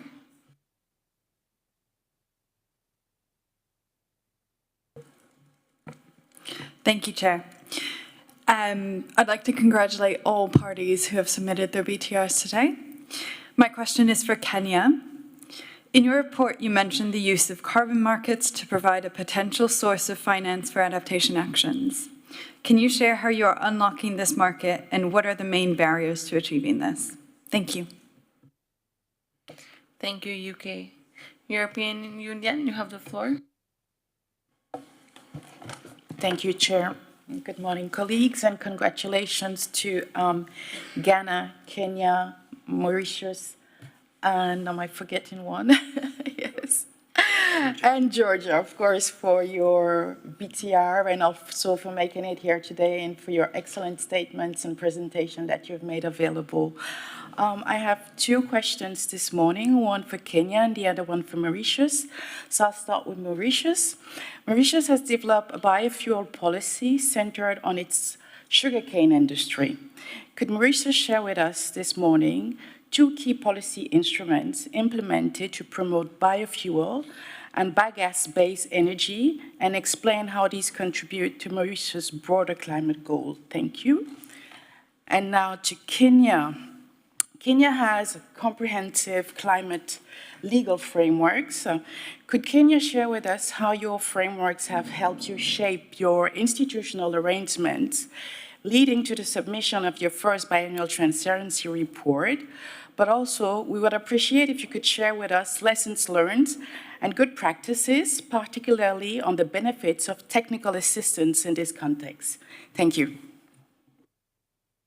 Thank you, EU. Australia, you have the floor. Thank you, Chair, and congratulations to all four parties for the submission of your first BTRs. I also thank the delegates for their wonderfully clear and informative statements today. Can Kenya please share, my question today is for Kenya. Can Kenya please share more information about its engagement with counties and non-state actors? Thank you, Australia. Netherlands, you have the floor. Thank you. My question actually was already, it was related to the question raised by my colleague from Poland, and I think Kenya also replied on that. So my question is gone. Thank you. No problem. Republic of Korea, you have the floor. Yeah, thank you, Chair, and congratulations for all parties participating in their first FMCP. And we have a question for Georgia.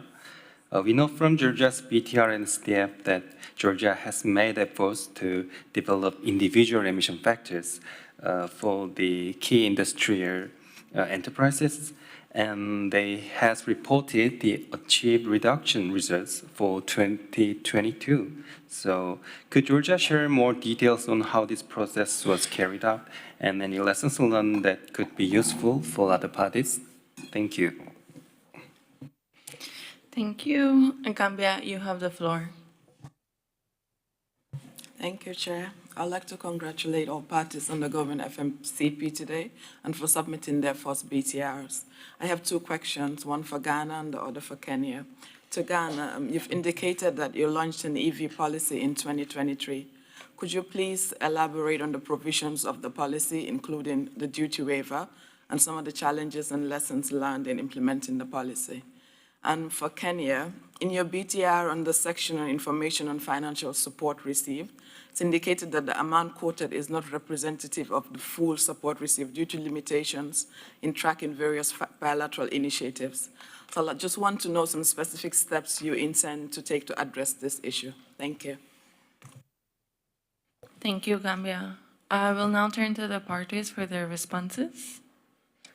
Georgia, you have the floor. Thank you very much, Malawi and Republic of Korea, for the questions. Let me answer the question related to the industry sector, and then I over to my colleague. With regards to the industry, it's really substantial work and quite hard to get that level of trust between the reporting organization and the private sector. For us, main thing was to show them the ability that and guarantees that their data is confidential and be treated as it's required under the law. That was the first thing. And another thing that also supported this trust is the service that provided by the Environmental Information and Education Center for the private sector to have them emission estimations that they can use on their purposes.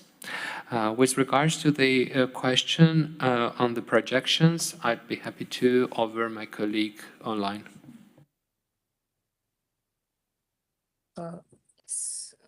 Once again, thank you for the question. And to answer the question regarding the LTLED's projection scenarios, Georgia employed a variety of methods and models to calculate the GHG emission projections across different sectors. We used the Times Georgia model, also the exact model for the LULUCF sector, and we also used the C-stock changes model. As for the emission drivers, in case of Georgia for the LTLED's projections, we had the GDP driver that we had in the we used, and we also had the population driver. So the impacts from these drivers changing, we calculated the LTLS projections, and with the help of these projections, we also used these projections in the BTR, because the question was how we use these projections. So in the BTR, these projections helped us to write the key sector projections for the additional measures, for the existing measures, and without measure scenarios. So with the help of the LTLEDs, we managed to write 2040 projections for all these sectors. Thank you. Thank you, Georgia. Mauritius, you have the floor. So, thank you, Malawi, for the question on finance and the gap in financing, the gaps that we have to finance our NDC. Currently, the main issue is that we are now an upper middle income country, and therefore accessing the ODA grant funding is limited, and which means that we have to find other innovative ways to see how to fund our NDC and innovative financing mechanisms such as de-risking funds, guarantee funds.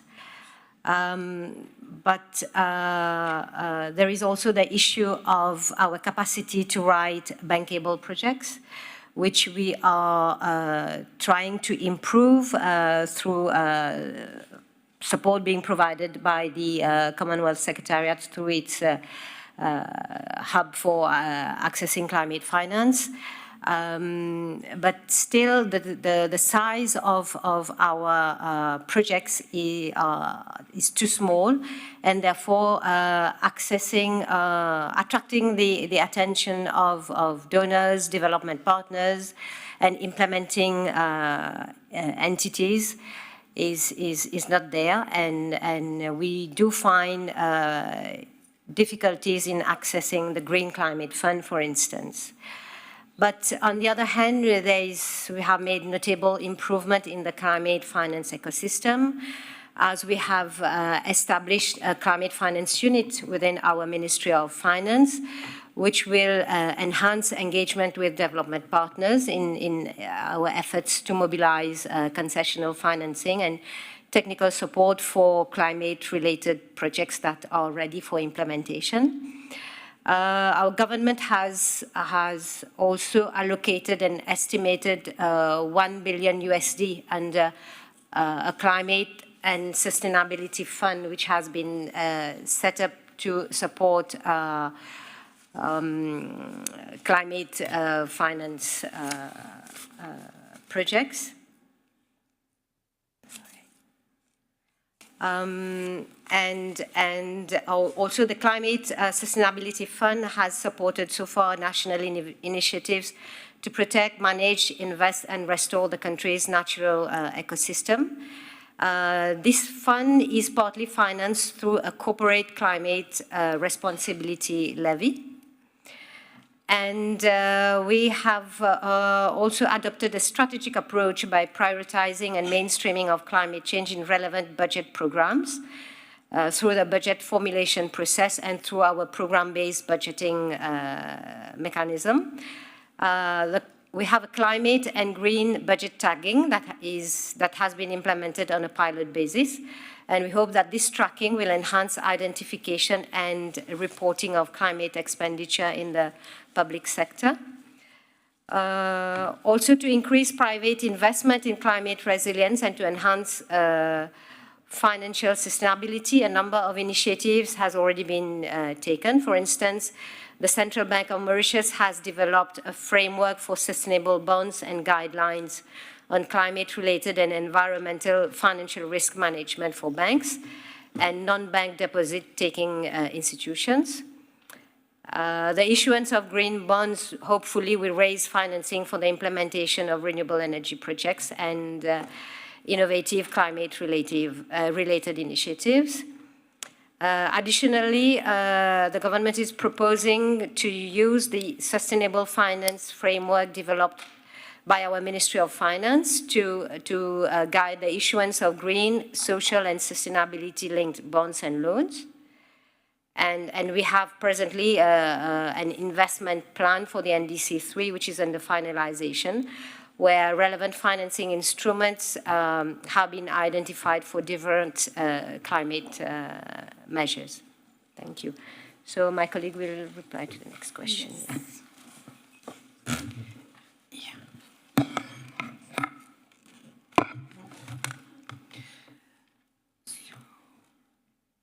Thank you, European Union, for your question about the sugarcane and how we are planning to use bagasse as a renewable source of energy. So sugarcane plantations, being the main cropland, unfortunately, is on a decrease in Mauritius, and the amount of electricity being exported to the grid has significantly decreased since 2015. So the government of Mauritius has developed a national biomass initiative, which is going to convert existing power plants of independent power producers to run on biomass, transitioning production through local and imported wood chips. We still use bagasse to a relatively small amount, but since the bagasse is an intermittent renewable source of energy, we will have to rely on wood chips So we will be replacing it on wood chips to generate electricity. So the transition strategy of the National Biomass Initiative includes assistance from African Legal Support Facility. The phase 1 involves independent power producers, thermal plants using 15% wood chips and 85% coal mix. The phase 2 will use the full conversion to 100% of biomass for thermal power plants. And for the infrastructure, for supply, storage, and transport of local imported biomass. Thank you. Thank you, Mauritius. Ghana, you have the floor. Thank you, Chair, and thanks to Gambia for the question. Okay, so on the EV policy, in 2024, the government of Ghana announced an 8-year import tax holiday for all EV vehicles imported for public transport. Again, beyond this, the import EV cars have also increased over this period. And then we also realized that more private sector participation in individual EV ownership and e-bikes are currently in the country. And the private sector is leading in EV investment and then charging stations across the country. Some of the lessons learned over this period is that we realize there is a need to accelerate charging infrastructure. The deployment of charging infrastructure would have to be accelerated. And then the EV transition is also not solely a transport issue. We realize that there's a need to have inter-ministerial coordination or institutional coordination. And so across all multiple agencies and ministries, this has also been enhanced.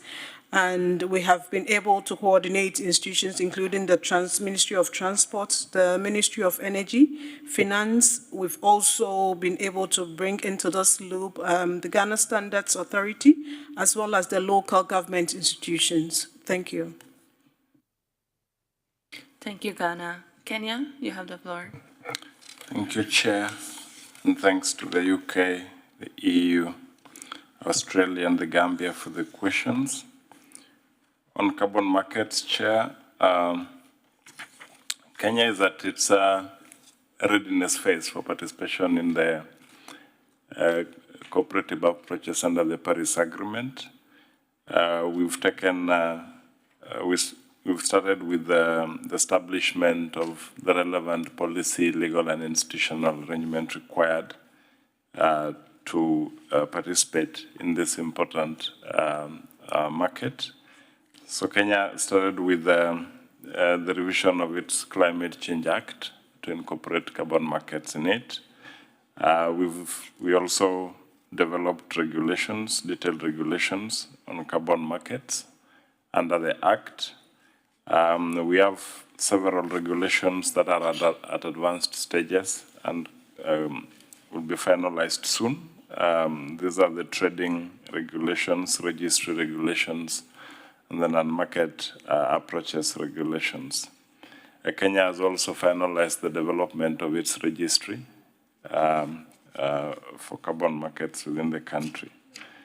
In terms of technical support to stakeholders in this space, we finalized a guide on a technical guide for carbon markets that goes further to define what the carbon budget for the current period is to facilitate participation in the carbon markets for stakeholders within the country.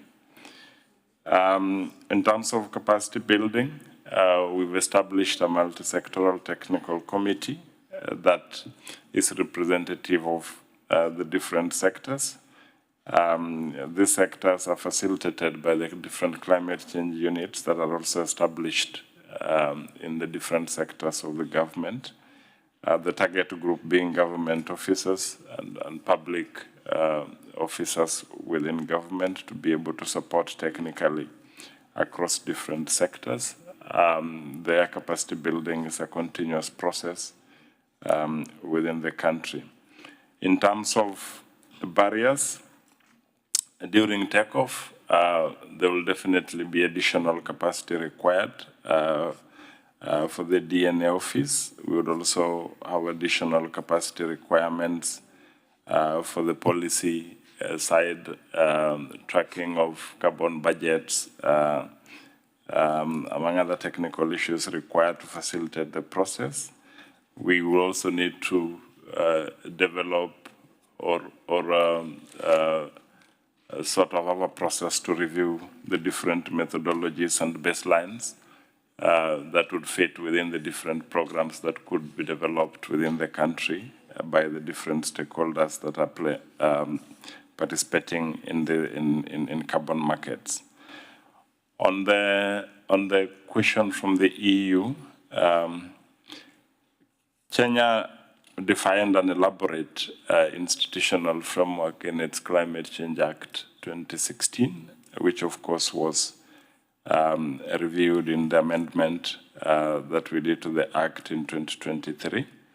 The institutional arrangement appreciates the role of all sectors within government in climate change response and establishes climate change units across.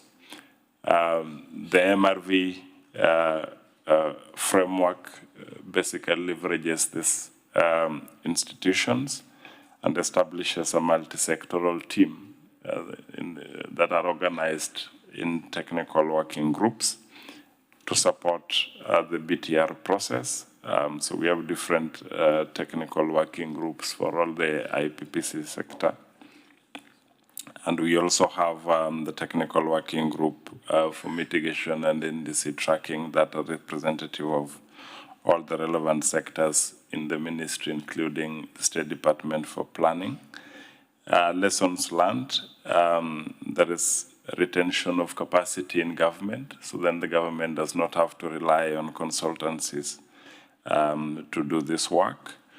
The experts are also able to start working and looking for capacity to develop sector-specific MRVs that would be linked with the national MRV to facilitate flow of data and information, to facilitate the preparation of the BTR and other relevant documents for this process. For Australia, counties are a key component of our governance structure. Kenya has a devolved governance system with 47 county governments. In other places, they are called subnational governments. So this government, there are certain sectors that are devolved to these governments. So getting data for the information requires collaboration with them and an institutional setting that facilitates flow of data and information to the national level. Every county government is mandated by law to establish a climate change unit. So different departments different county governments call them different names, but from the national law, we call them the climate change units. These units are coordinated to an extent by the National Climate Change Directorate, wherever we need data from them. Beyond that, there is also a national secretariat under the Council of Governors with a committee that we coordinate with at the national level to get the relevant information that we need to facilitate the preparation of the biannual transparency report and the flow of data to facilitate this important process. They've all been, we had a program that facilitated each and every county government to develop its own county climate change legal framework that then facilitates coordination at that level and ensures that there is a technical team working on climate change and coordinating with the National Climate Change Directorate. On the question of the Gambia, the other question from Australia on non-state actors, our law provides for multi-stakeholder engagement in every national policy process. And therefore, we are obliged to ensure that at every stage of the development of the BTR or of any government policy related to climate change, we have to consult with private sector, we have to consult with civil society organizations, the youth, academia, among other stakeholders. Without that, we cannot be able to progress any policy development, including the preparation of the biannual transparency report. On the Gambia, so yes, indeed, in our attempt to track climate finance support or generally support needed and received, we realized that the internal capacities to get this data is not yet at the level where it can capture all the information in regards to support provided to the country for purposes of climate change response. This one is because we don't have a system that captures accurately off-budget support, whether it's donor support, whether it is stakeholder support.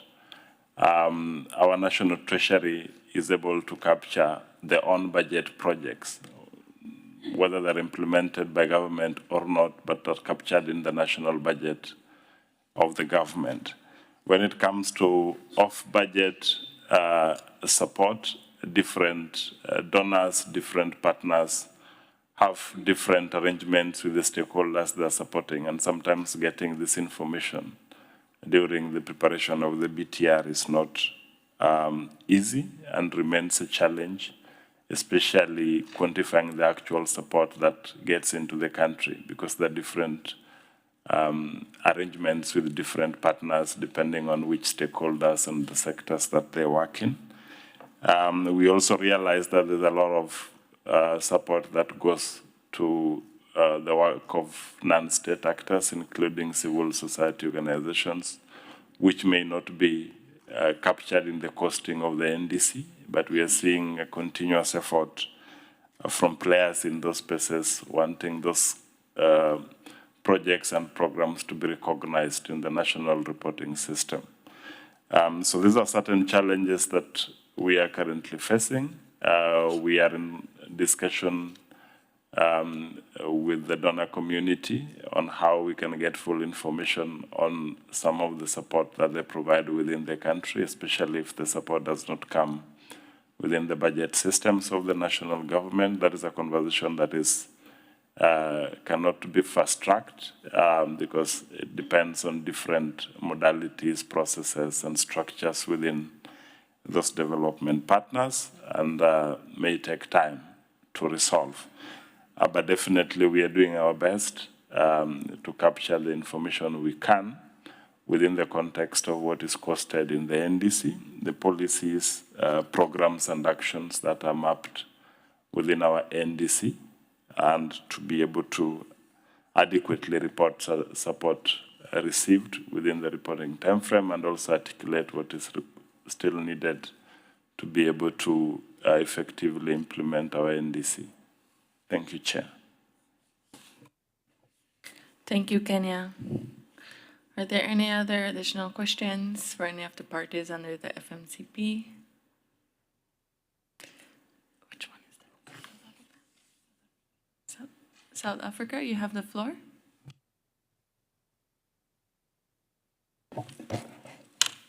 Thank you, Chairperson. Firstly, I would start by congratulating the parties for submitting their BTRs and also undergoing the FMCP.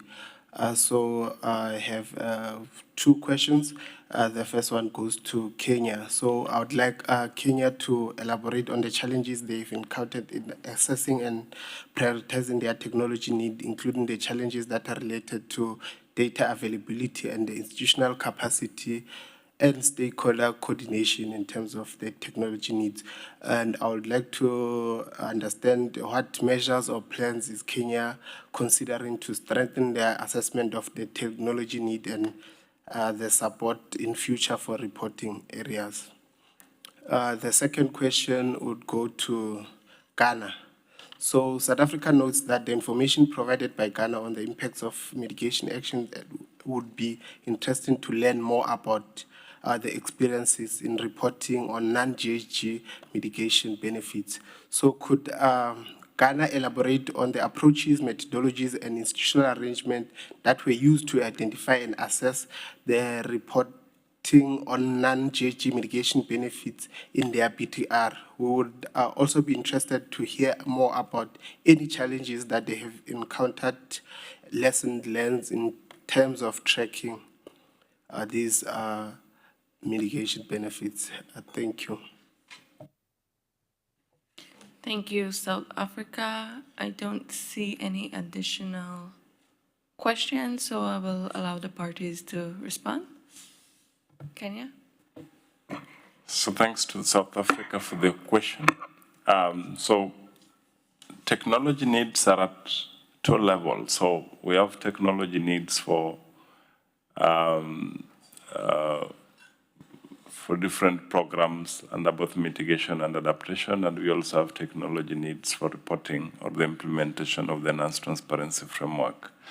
The technology needs for the implementation of the enhanced transparency framework, more or less, is something we have already assessed in the context of the relevant hardware that would be required to continuously get the flow of data from different sectors and different quarters to facilitate the reporting process. We are working with partners to establish an integrated MRV system that will be able to help us with the implementation of the enhanced transparency framework in a sustainable manner. In terms of the bigger picture of technology needs, we are working very closely with the ND, the Kenyan ND, under the technology mechanism. We are interpreting the different programs and actions that are mapped and internally trying to see what technology needs would be required. Capacity to do that is definitely low because the technologies that come together with projects, whether they're bilateral projects or projects funded by MDBs, but there are also technology-specific projects that could be designed within the country. So on the technology-specific projects, I think this is something that also requires sector participation and something that we've not been able to effectively do. Definitely a lot of capacity would be required in that regard, and also to ensure that we are able to effectively map technology needs even within the NDC framework, cost them, and reach out to partners to facilitate the transfer of such technologies. Thank you. Thank you, Kenya. Ghana, you have the floor. Thank you, Chair, and thanks to South Africa for the questioning. Okay, so looking at the core benefits or SDG benefits of the NDC measures, we ensured that we use the IPCC 2006 IPCC methodology or any other approved methodology that is used to assess the impact. And then for the key capacity to assess the non-GHG benefits also, and also in tracking them, we also ensure that we use the appropriate SDG tools to do those impact and then the analysis. Thank you. Thank you, Ghana. I don't see any additional questions. So thank you, Georgia, Ghana, Kenya, Mauritius, for your responses. Please join me in a round of applause.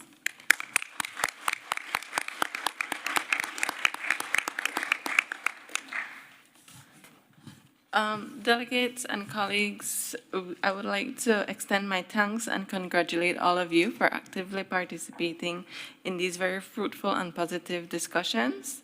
We have now concluded the third working group session of the FMCP. I would like to remind you that the recording of this session, along with the procedural summary, will be made available on the FMCP session webpage. Due to other urgent commitments, the SBI chair is unfortunately not able to join us, so I will now deliver the closing remarks on her behalf.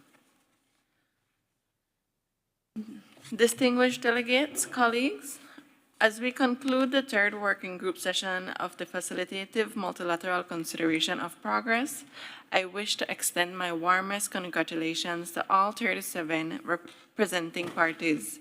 By participating in this session, each of them has completed a full first cycle of the Enhanced Transparency Framework, from BTR submission through technical expert review to this multilateral dialogue. This is a milestone worth acknowledging. Over the course of this week, we have heard a remarkable range of national experiences.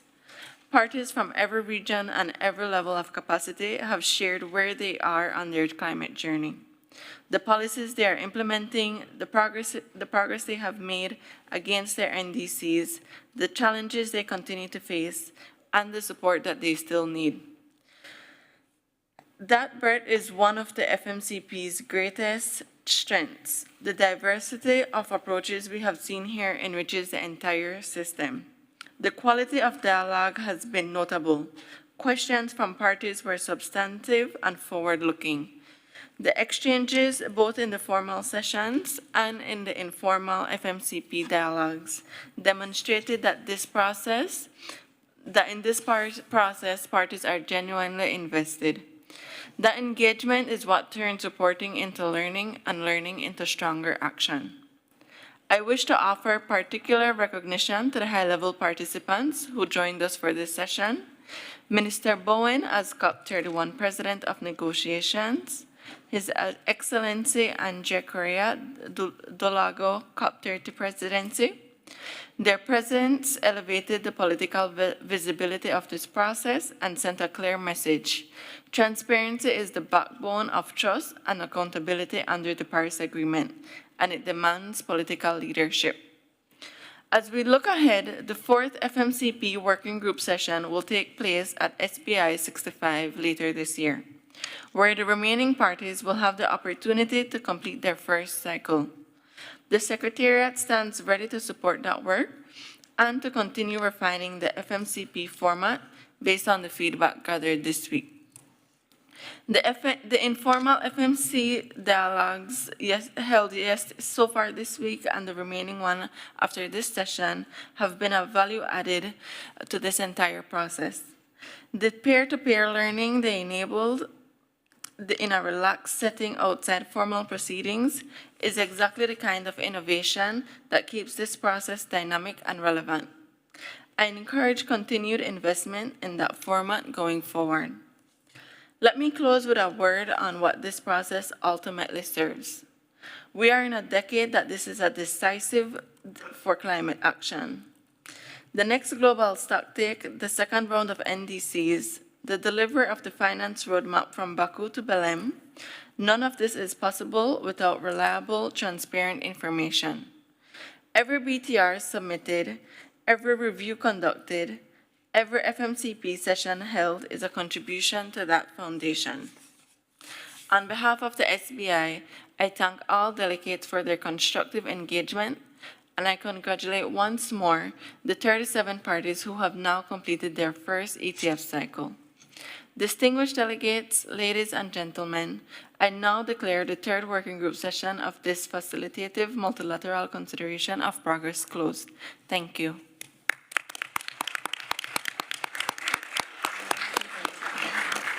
I will now pass to the Secretariat to tell us about the FMCP dialogue. Thank you, Chair. We are inviting all parties to join us for tea and coffee at the informal FMCP dialogue, starting shortly in the club lounge just above this room. So we will be able to guide you up there after this. We've prepared a table for each party that underwent FMCP yesterday afternoon and this morning. And as you enter the room, my colleagues will be there to guide you to the table that we prepared for each one of you. Delegates of parties not under FMCP may join any table they wish, and we have prepared a few materials to initiate conversation, such as a conversation starter card placed at each table with questions that you may ask, and a discovery card that may inspire participants to explore certain topics with parties. We look forward to an hour and a half of engaging conversations over tea and coffee. We will start around 1:15, so we will have a small break and transition to the club lounge, but you feel free to join already and get yourself comfortable, get a tea and a coffee and prepare yourselves at the tables. Thank you very much.